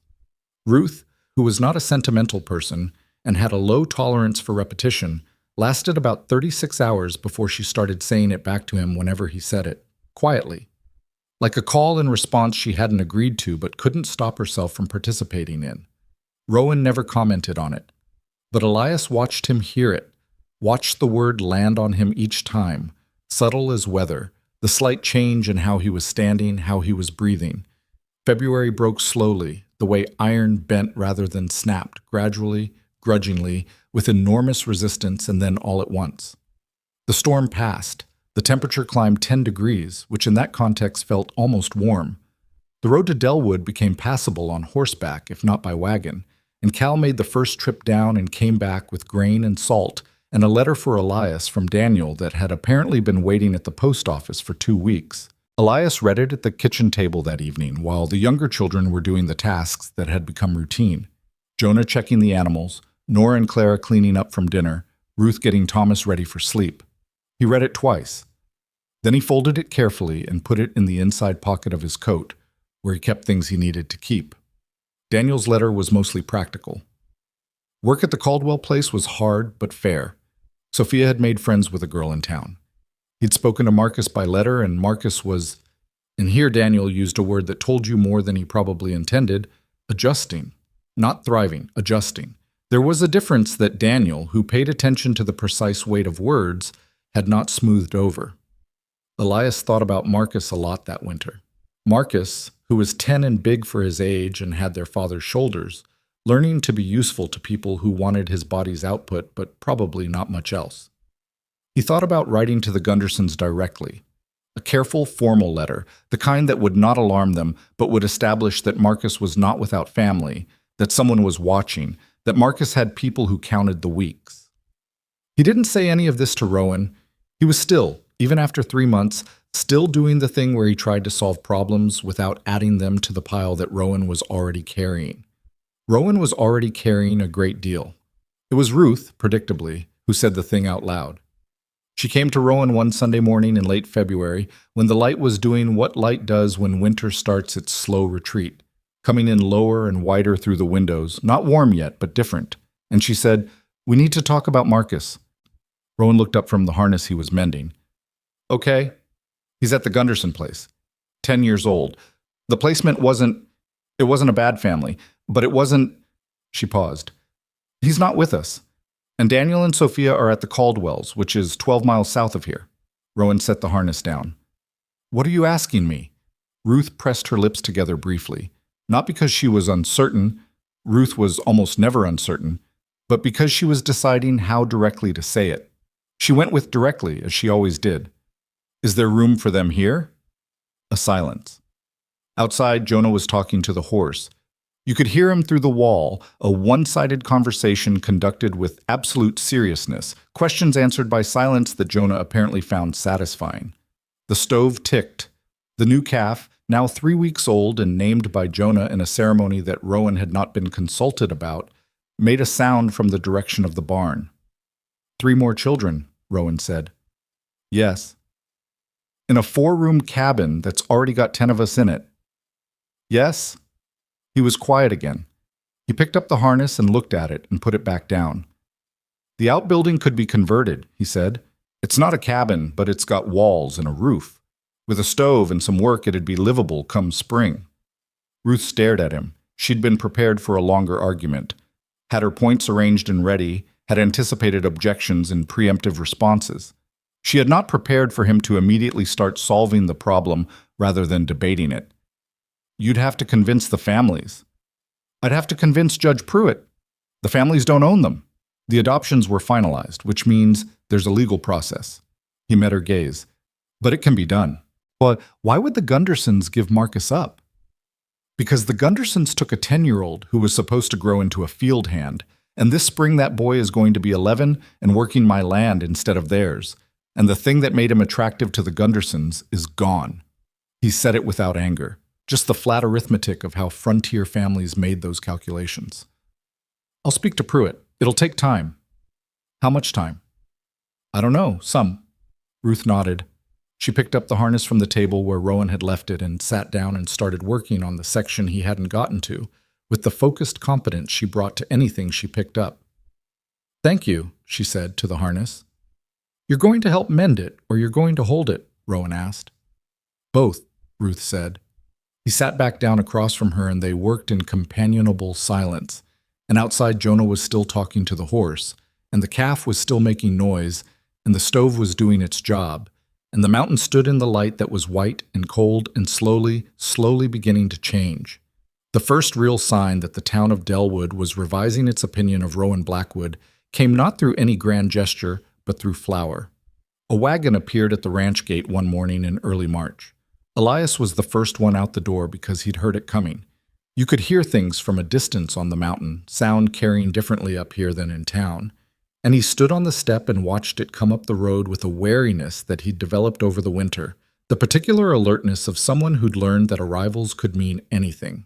The wagon belonged to a man named Esterheld, who ran the grain supply in Delwood, and who had, according to Cal, been one of the people Owen Aldermock had approached when he was asking about Rowan's financial situation. Esterheld was a small man with a large beard and an expression that suggested he was perpetually working out a problem slightly harder than the one in front of him. He pulled up and said, "I owe Rowan Blackwood an apology." Elias waited. "I talked to Owen Aldermock when I shouldn't have. About accounts." Esterheld looked at his hands. "I heard about the storm, the roof, what this family went through this winter." He jerked his head at the wagon bed, which was loaded with flour sacks, grain, and what appeared to be a significant quantity of dried beans. "This is what I should have done instead of talking." Rowan had come out of the cabin by then. He stood on the step and looked at Esterheld and the wagon and said nothing for a moment. "You didn't have to do this," Rowan said. "No," Esterheld agreed. "I didn't." He looked like he wanted to say more and had reached the edge of what he knew how to say. "My boy lost 2 fingers in a thresher when he was 8. Man named Garvey stitched him up and wouldn't take payment. Said some things you just do. He shifted on the wagon seat. I forgot that for a while.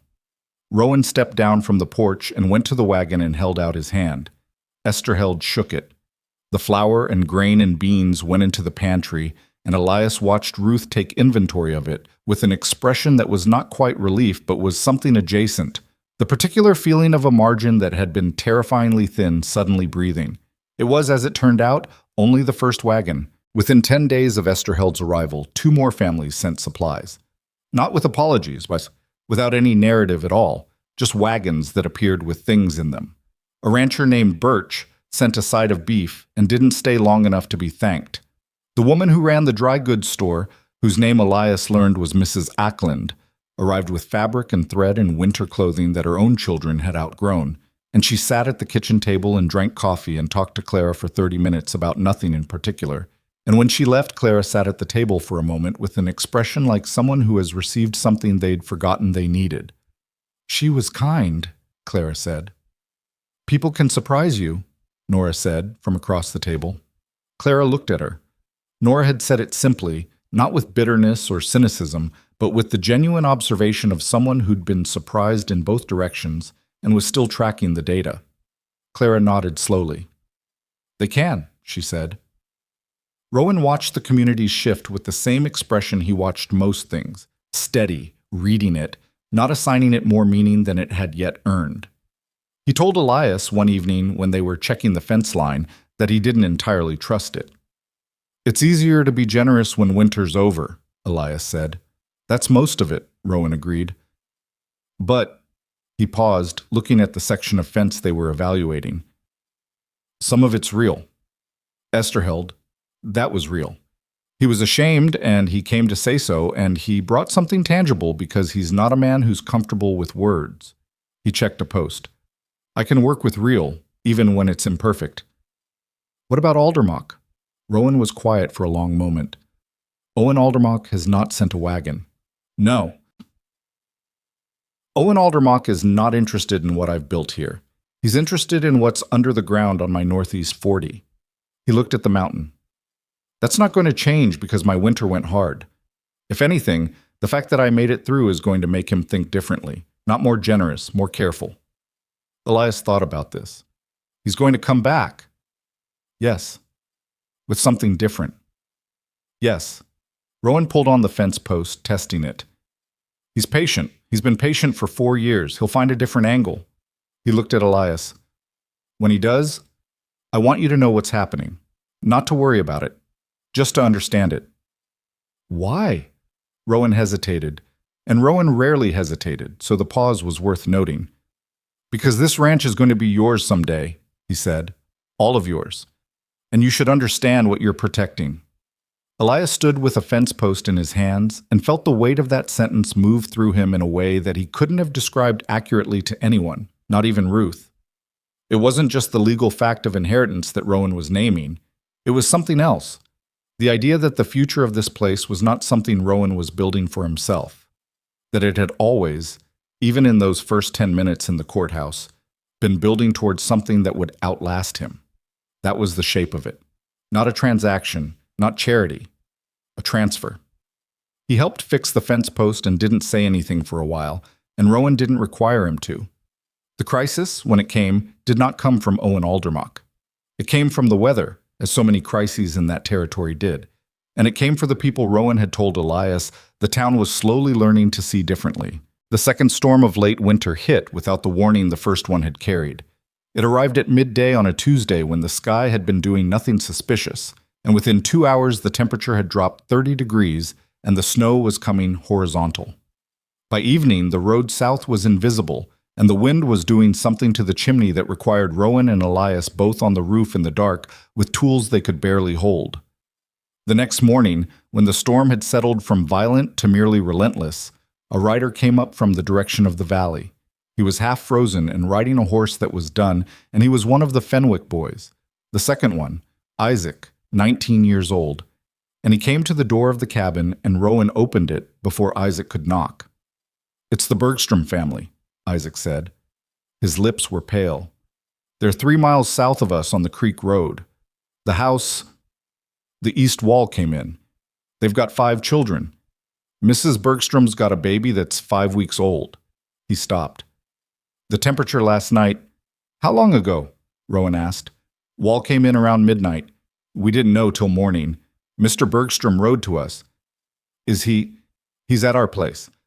But the family's still there. We don't have room for all of them, and our own road is. Rowan had already turned back into the cabin. He was putting on his coat. He looked at Elias, who was already standing, already reading the situation. Get Cal, Rowan said. He's faster than I am on this terrain and weather. Cal's 12 miles east. Then get yourself. Rowan was pulling blankets from the chest.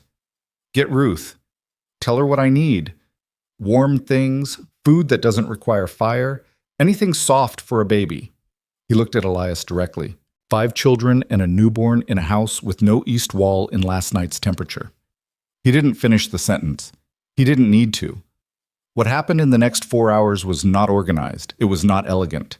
It was the specific chaos of people doing necessary things in bad conditions, with incomplete information and inadequate equipment, and the permanent possibility of it going wrong. Rowan and Elias and Isaac rode south through snow that was still coming in waves, and the road was invisible, but Rowan knew the land in the way of a man who'd traveled it in every kind of weather and navigated by things you couldn't see on a map. Twice the horses balked, and twice Rowan got down and led his horse by hand through sections the animal wouldn't cross on its own, talking to it in that low, continuous murmur, and Elias followed. The Bergstrom place, when they reached it, was a sight that Elias would carry for a long time.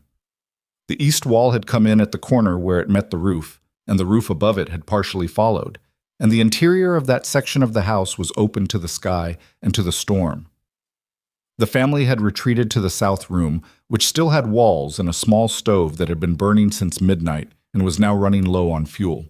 Georg Bergstrom's wife, a woman named Helene, 26 years old, with the face of someone who had been managing terror quietly all night, was sitting on the floor with 4 children packed against her sides, and the baby against her chest under her coat. She looked up when Rowan came through the door, and she did not cry, and she did not speak. She simply held his gaze for a moment with an expression that said everything about what the night had been. You're going to be all right, Rowan said. I know, she said, not with bravado. With the strange calm of someone who has decided to take the lifeline they've been thrown rather than spend energy not believing in it. Getting the family out took 2 hours. The children, 4 of them between 2 and 7, and the baby, could not ride in this weather, and Rowan had not brought a wagon because a wagon wouldn't have made the road. So what they did instead was slow and laborious. Isaac and Elias took turns carrying the older children on their backs, wrapped in every blanket they had, moving in relays back toward higher ground where the wind was slightly less and where they'd made a temporary camp in the shelter of a rock face. Rowan carried the baby himself, inside his coat the same way he'd carried Nora down from the mountain in November, and he did not let anyone else take the child, and he did not stop moving. Helene Bergstrom walked. She had the specific determination of a woman who had run out of options that didn't require her own 2 feet and had therefore decided her 2 feet were sufficient. They made it to the rock camp. They made a fire that nearly didn't start 3 times and then caught on the 4th. They fed the children from what Ruth had packed, and Elias watched a 2-year-old eat dried venison with the focused urgency of someone who'd been cold and hungry for 9 hours. And he thought about Thomas at the courthouse, and about Clara against the wall, and about what it felt like to be that small in a situation that large. The baby cried, which was good. A baby that isn't crying is a worse problem. Rowan was checking the infant, doing the kind of practical assessment that he'd learned from years of livestock and extrapolated, with a certain grim practicality, to human infants. Color, breathing, temperature of the extremities. He looked up at Helene. She's cold, but she's okay, he said. She needs warmth, and she needs feeding, and she needs to stay inside your coat until we get somewhere warm. I know how to care for my child, Helene said, with a flash of something, not anger exactly, more like the dignity of a woman who'd been reduced to needing help and was not going to be reduced past a certain point. I know you do, Rowan said, without apology or softening. I'm telling you what I see because you've been up all night, and sometimes it helps to hear it from outside. Helene looked at him. Then she nodded once and pulled the baby closer under her coat. They got the family to Rowan's ranch by late afternoon. The cabin was, at that point, housing 11 people plus the 10 who already lived there. The math was not pretty, and the sleeping arrangements were genuinely impossible, but nobody said so. Ruth had the stove going at full capacity before they came through the door, and she took one look at Helene Bergstrom and her children and did not ask any questions, just started the process of getting everyone warm. Nora took the older Bergstrom children to the loft, with the particular gentle authority she'd developed over the winter, talking them through the climb and the space and what there was to see from the small window. And within an hour, they were asleep in a pile with Jonah and Thomas, who had no idea who these new children were, but found their presence completely acceptable. Rowan sat at the kitchen table after dinner and looked at his hands for a long moment. Elias sat across from him. Everyone else was asleep, or nearly so, the cabin breathing with the deep, slow rhythm of exhausted people finally warm. "How's the baby?" Elias asked. "Fine. Helene's got her." Rowan turned his hands over. They were chapped raw from the cold and the work. "She's a tough woman. She walked 3 miles in that." "She did." He looked at the table. "The house is going to need work. The wall, the roof section. That's a spring job, but someone's got to do it."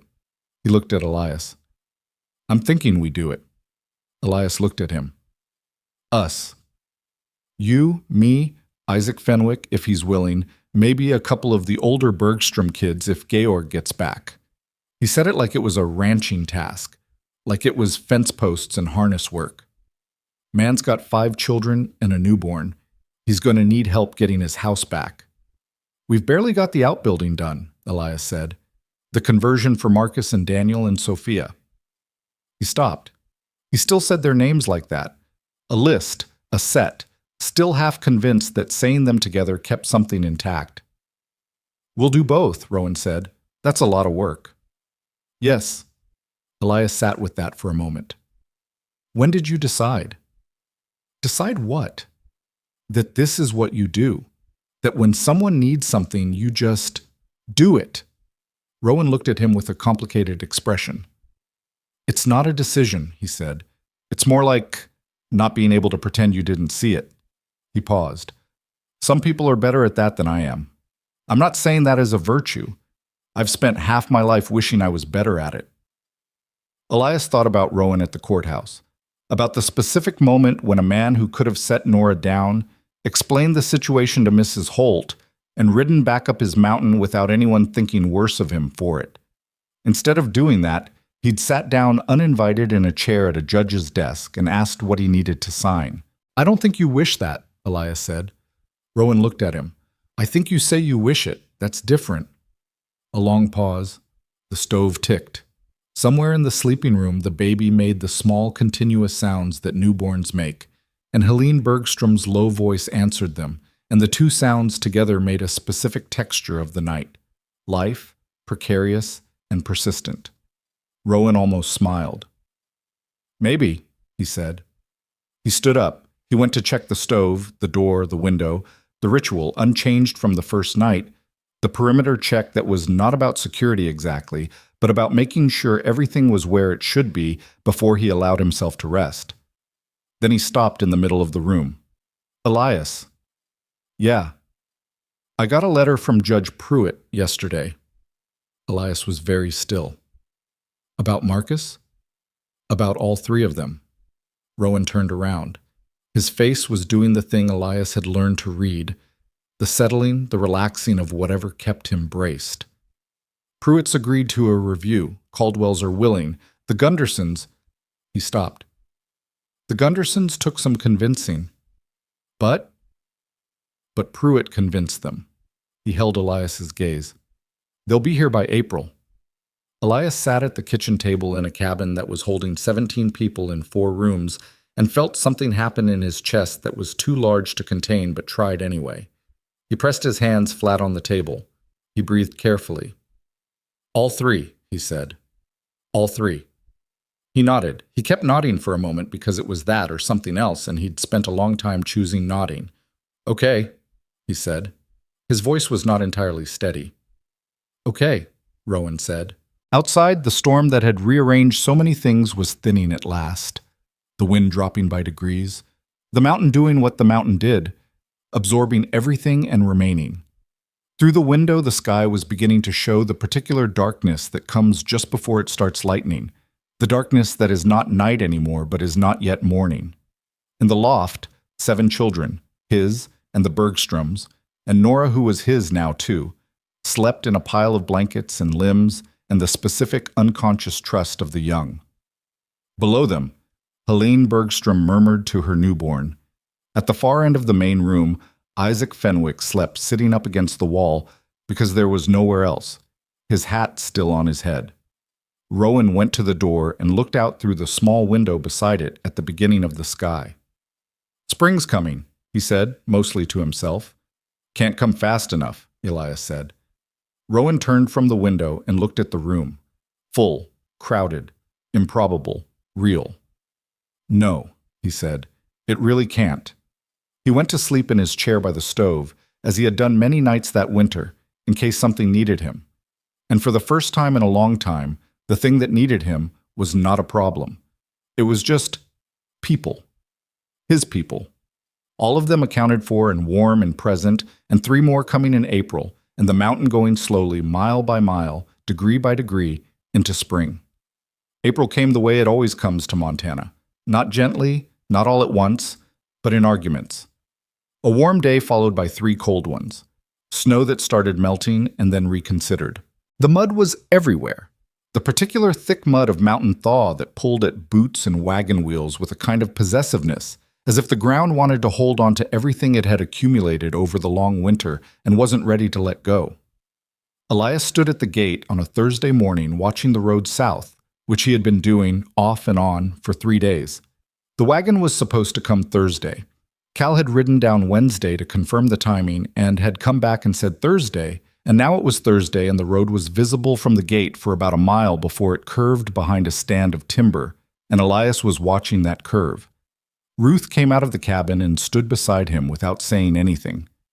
She'd been doing that more often lately, standing close without requiring conversation, which was a thing she'd never done before the winter, and which told you something about what the winter had cost her and what it had given back. "They'll come," Elias said. "I know they'll come," Ruth said. "I'm not worried about that." "Then what are you worried about?" She was quiet for a moment. A crow moved through the timber on the north ridge, its call carrying in the clear, cold air. "It's been 5 months," she said. "Daniel is 14. Marcus just turned 11. Sophia—" She stopped. "People change when you're not there to see it. You get them back, and sometimes they're not quite the person you were holding on to." Elias understood this. He'd thought about it too, in the way he thought about things he couldn't solve, running it through his mind until the edges wore smooth, until it became something he'd accepted rather than something that frightened him. "They're still them," he said. "They're just also something else. That's what worries me." "That's what happens to everyone, Shem," he said. "We're something else too." Ruth looked at him sidelong, looked at him the way she'd been looking at him lately, with an expression he'd first noticed around Christmas and couldn't quite name, something between reassessment and a rueful kind of pride. He was taller than he'd been in October, not just in his body, but in some other dimension she didn't have precise language for. "You sound like Rowan," she said. He didn't know what to say to that, so he didn't say anything. They stood at the gate together, and the road was empty, and the mountain was doing its spring thing, making small sounds of water moving beneath the snow, the particular creaking of trees that have been pressed all winter and are slowly releasing. Jonah came out of the barn and stood on Elias's other side because he'd been told the wagon was coming Thursday and had apparently decided that this meant he needed to stand at the gate too. "Is it Thursday?" Jonah asked. "Yes," Elias said. "Then where are they?" "On their way." Jonah accepted this and stayed at the gate, which brought the total to 3 people standing in the mud watching an empty road, which was the kind of thing that looked foolish until the wagon came around that curve in the timber, and then it looked like exactly the right thing to have been doing. Marcus saw them first. He was in the wagon bed bit. He was 11 years old, and big for 11, and he was standing up in the moving wagon like someone who couldn't wait the remaining distance. and he saw Elias at the gate and said something to the people around him and then jumped off the wagon before it stopped, which he absolutely should not have done at that speed on that road, and ran the last 50 yards in the mud, and Elias caught him, and they collided in the particular way of two people who are trying to hold on and also can't stand still, grabbing each other by the coat, both of them saying nothing because there wasn't anything to say that the holding didn't say better. Daniel climbed down from the wagon with the measured deliberateness of a 14-year-old who had decided he was past the age of running. He shook Elias's hand, which was something he'd started doing that Elias didn't remember from before. Then he dropped the hand and grabbed Elias's shoulder and pressed his forehead briefly against the side of his brother's head, and they stood like that for one moment before both of them stepped back and reassembled their composure. Sophia ran to Ruth, who held her without saying anything, both of them standing in the mud in the awkward way of people who are crying and trying not to show it to the world, which doesn't work but is an understandable effort. Rowan stood at the porch step and watched all of this. He'd been there when the wagon came, but he'd stayed back, understanding without being told that this moment belonged to the people who'd been separated and wasn't his to enter. Elias would think about that later, about the particular intelligence of knowing when to step back, about how Rowan always seemed to understand the shape of what a moment needed. Marcus, released from the first collision, was looking around the property with the eyes of someone taking inventory. The barn, the outbuilding, the fence line, the mountain.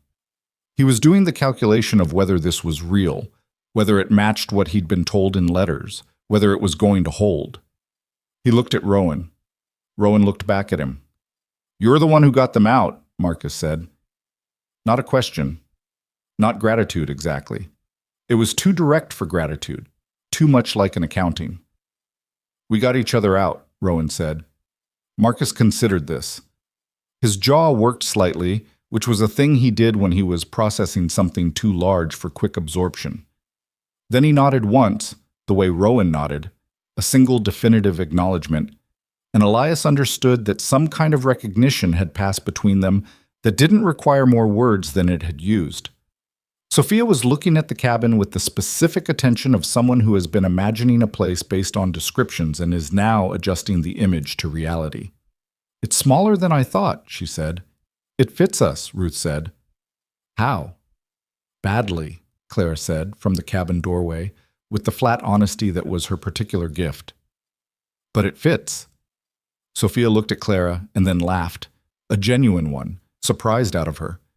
And that was how Clara and Sophia met for the first time, which was a meeting that would matter to both of them for the rest of their lives.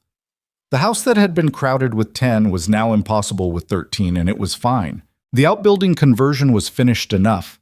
Rowan and Elias and Isaac Fenwick had worked on it through the second half of March, and it had a stove and wooden walls and a roof that would hold, and it smelled like fresh-cut timber and wood smoke, and Jonah declared it the best room he'd ever seen, possibly because he'd been told he'd be sleeping there with Marcus and Daniel, and he would have said the same thing about a tent. The first dinner with all 13 of them around the table, or rather around two tables pushed together because one was not going to happen, was loud in the way that particular gatherings are loud when people have things they've been saving up and are releasing them all at once. Marcus ate enough for 2 people and then asked if there was more, which got him a look from Ruth and a second portion from Rowan. Daniel and Elias fell back into the specific shorthand of brothers who have known each other since before they had words, finishing each other's sentences and referencing things no one else in the room had context for. Sophia sat next to Clara, and they talked in the low, continuous way of 2 girls who have decided they're going to be close before they've had time to confirm it, and Nora sat on Clara's other side and watched Sophia with the careful assessment of someone deciding whether a new person changes the balance of what they have, and within 2 days had decided that it didn't, which was the right conclusion.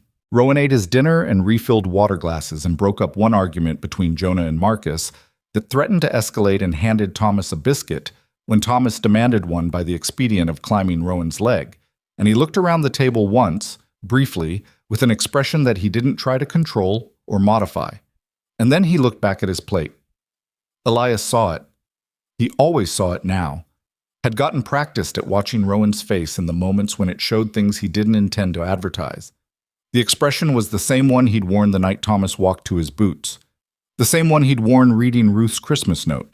The same one that came when he heard the word home. Something like relief. Something like disbelief that hadn't finished converting into certainty.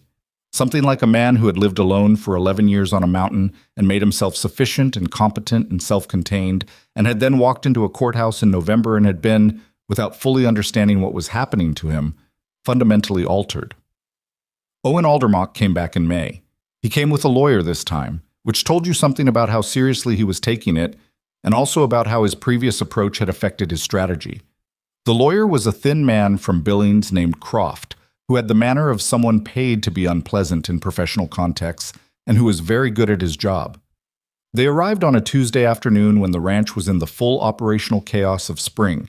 Cattle to move, fence to repair, the Bergstrom House project ongoing, half the children in various states of outdoor labor. Elias saw them from the fence line and went to get Rowan. Rowan came out of the barn and stood in the yard and looked at Aldermock and the lawyer with the expression he saved for things that were going to require patience. "Owen," he said. "Rowan." Aldermock was different than he'd been in January. Better composed, less openly contemptuous. The lawyer had briefed him on something, or he'd done his own thinking. "This is Warren Croft. I've asked him to represent a business proposition." "I don't have business with you, Owen." Croft stepped forward with the smoothness of a man who expected this opening and had prepared for it. "Mr. Blackwood, my client isn't here about the northeast parcel." He let that land. "He's here about your water rights on the southern boundary." Rowan was very still. Elias, standing slightly behind and to the left, watched Rowan's face and understood that this was the different angle. This was what Rowan had predicted. Not the same proposition, but a new one. Coming at something Rowan hadn't thought to defend in the same way because it hadn't been threatened the same way. The water rights on the southern boundary were old, attached to the original land grant, and they were the reason the Blackwood Ranch could run cattle in dry summers when other ranches were scrambling. They were also, as Elias would understand over the following hour, the subject of a legal challenge that Croft had apparently been preparing for some time. A challenge based on a disputed survey from 12 years ago that called the boundary itself into question. Croft explained this with the measured precision of a man who enjoys the moment when people understand they're in trouble. He was not aggressive about it. He was something worse than aggressive. He was helpful. He explained the problem, and then he explained Aldermock's generous offer to resolve it out of court, which involved Rowan accepting payment for the water rights rather than fighting a legal battle that would cost more than a ranch that had just survived a hard winter could afford. Rowan listened to all of it. He did not interrupt. When Croft finished, he was quiet for a long moment. "Is the survey challenge real?" he asked. "The question of legality would be determined by the court," Croft said. "That's not what I asked." A pause. "There is a legitimate question regarding, is it real?" Croft looked at him. "Mr. Blackwood, because if it's real, I need to get a lawyer, and if it's manufactured, I need to know that too." Rowan's voice had not changed in the way it never changed.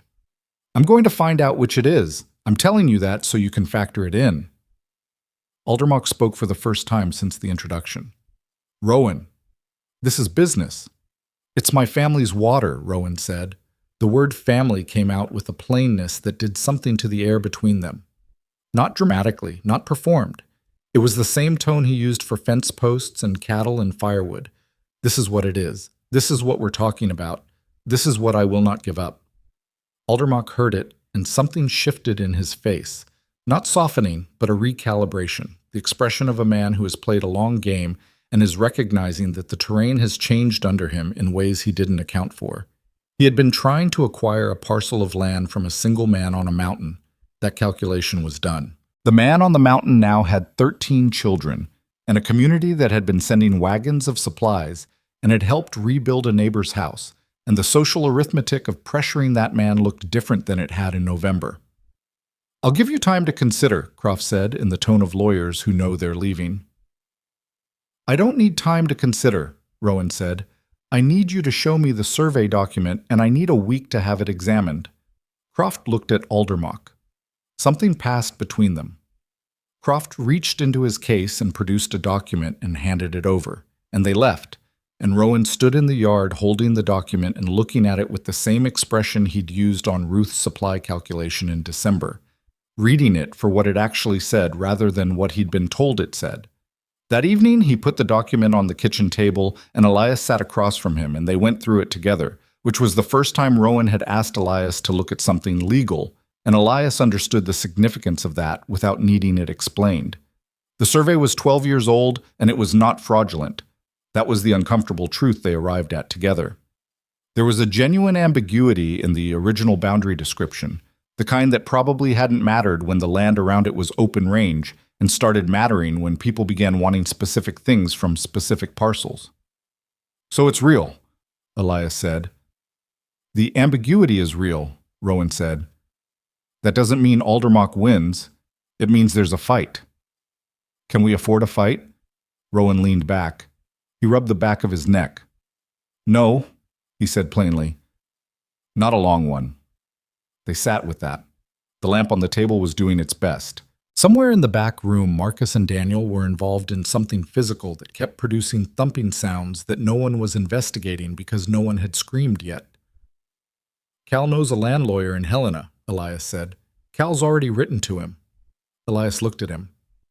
"You already knew you were going to fight." "I knew Aldermock was going to come back with something real." Rowan looked at the document. "I've been putting aside what I could since January. Not much, but some." He paused. "The Esterheld account. I've been paying it forward. When a man puts grain on your porch, you don't have a bill. That freed up money I'd been allocating for supplies. You planned for this. I planned for something like this." He folded the document. "I also wrote to Judge Pruitt 2 weeks ago about the survey record. There may be an original land grant document in the county records that resolves the ambiguity without a full legal challenge." Elias stared at him. "You wrote to Pruitt 2 weeks ago, before Aldermock came." "Yes." "How did you know that?" "I told you in January," Rowan said. "He's patient. I know what he wants. I've been watching the direction he'd come from." He looked at Elias with the calm of a man who has been playing a longer game than anyone gave him credit for. "The proposition he made in January was designed to make me look elsewhere. While I was looking at the northeast parcel, the water rights were the real target." Elias sat with this for a moment. "You let him think you didn't see it." "I let him think I was just a rancher who got lucky with orphans." The county records did have the original land grant.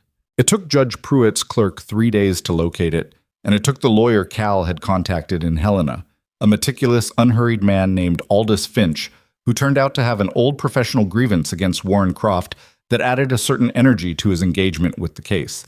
2 weeks to establish that the original language, properly read, placed Rowan's water rights beyond the reach of the disputed survey. Croft withdrew the challenge on a Wednesday. He did it by letter, through Pruitt's office, without further communication with Rowan directly. Aldermock did not come back to the ranch. He did not send a wagon of grain. What he sent, 3 weeks later, through a third party, was an offer to purchase the entire property. A serious offer, a large number, more than the land was worth by standard valuation.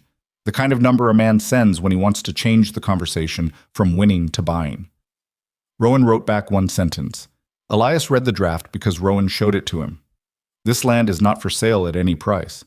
"That's it?" Elias said. "That's it," Rowan said. "He's going to keep coming." "Maybe, or he's going to find somewhere else to point himself." Rowan folded the letter. Owen Aldermock is 62 years old. A man that age, at some point the math changes. You stop fighting for things you can't get and you start protecting what you have. He sealed the letter. "I've been in his way for 4 years. At some point the cost-benefit stops making sense for him." "How long?" "Don't know." He handed the letter to Elias. "But we'll be here."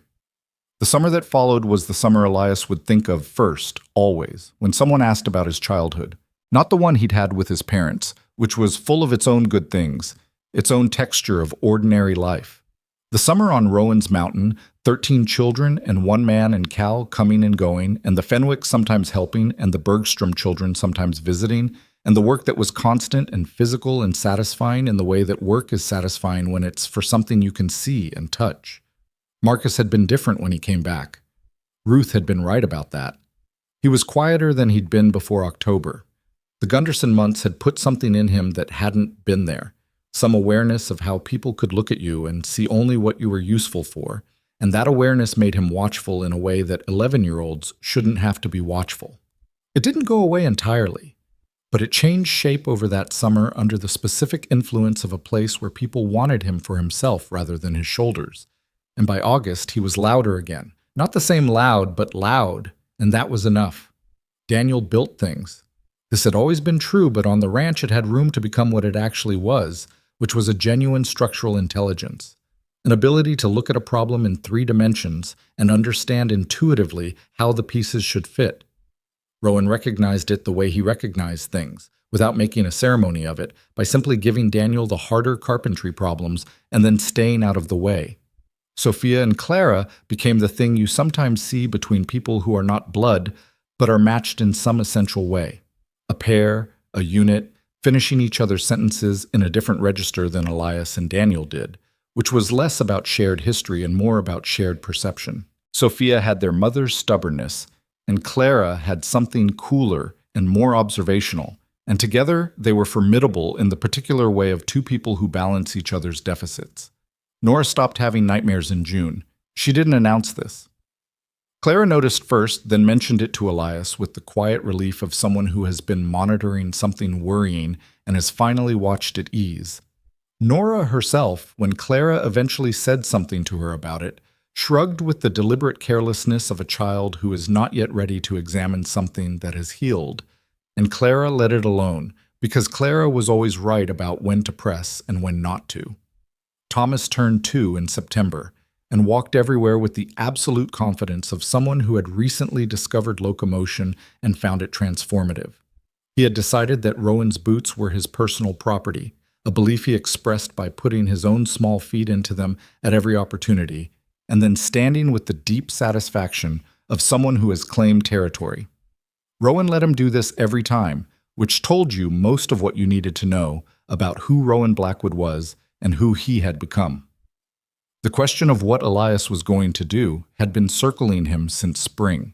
He was going to be 18 in March, which meant he was going to be a legal adult, which meant the shape of his future was something he had to actually think about rather than deferring until he survived whatever crisis was currently in front of him. He'd been doing that, deferring, for so long that the habit had become invisible to him. It was Ruth who named it, in the direct way she named things. "You need to decide what you're doing," she said one evening in August. They were sitting on the porch step, the last of the summer light going behind the mountain, the air smelling like pine and cooling grass. "You can't just keep being the oldest forever." "I am the oldest." "You know what I mean?" He did. Being the oldest had become a role, a function. He organized and monitored and checked on people and was useful, and usefulness had replaced the question of what he actually wanted, which was a question he'd been too busy surviving to ask. "I want to stay," he said. He said it like he was confessing something. Ruth looked at him.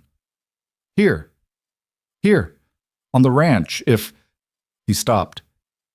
"If Rowan will have you. If that's something he'd want."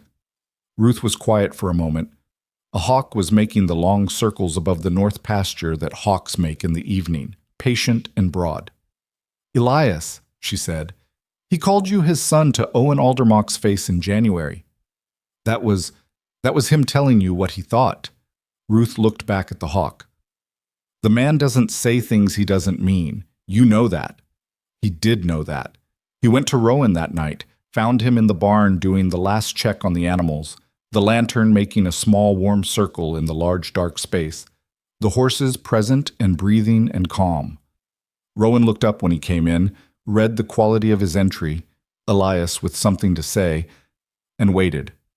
"I want to work this ranch," Elias said. "Not just through winter. Not just until I'm 18. Long term." He stood in the barn doorway with the September night behind him. "I want to learn it properly. All of it. What you know about the land and the cattle and the water and how to keep something running through hard years." He paused. "If that's something you'd let me do." Rowan set down what he was doing. "Let you do," he said. "Yeah." Elias. Rowan's voice had the particular flatness it got when something was so obvious to him that he couldn't quite believe it needed saying. "I've been teaching you this ranch since December. I took you to the fence line and the river and the barn, and I showed you everything I know because you were going to need to know it." He looked at him across the lantern light. "Who did you think I was teaching it to?"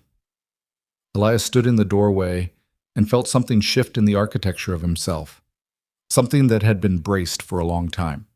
A long time. Quietly and without his full awareness. Quietly bracing for the answer to be wrong. And it wasn't wrong. It had never been going to be wrong.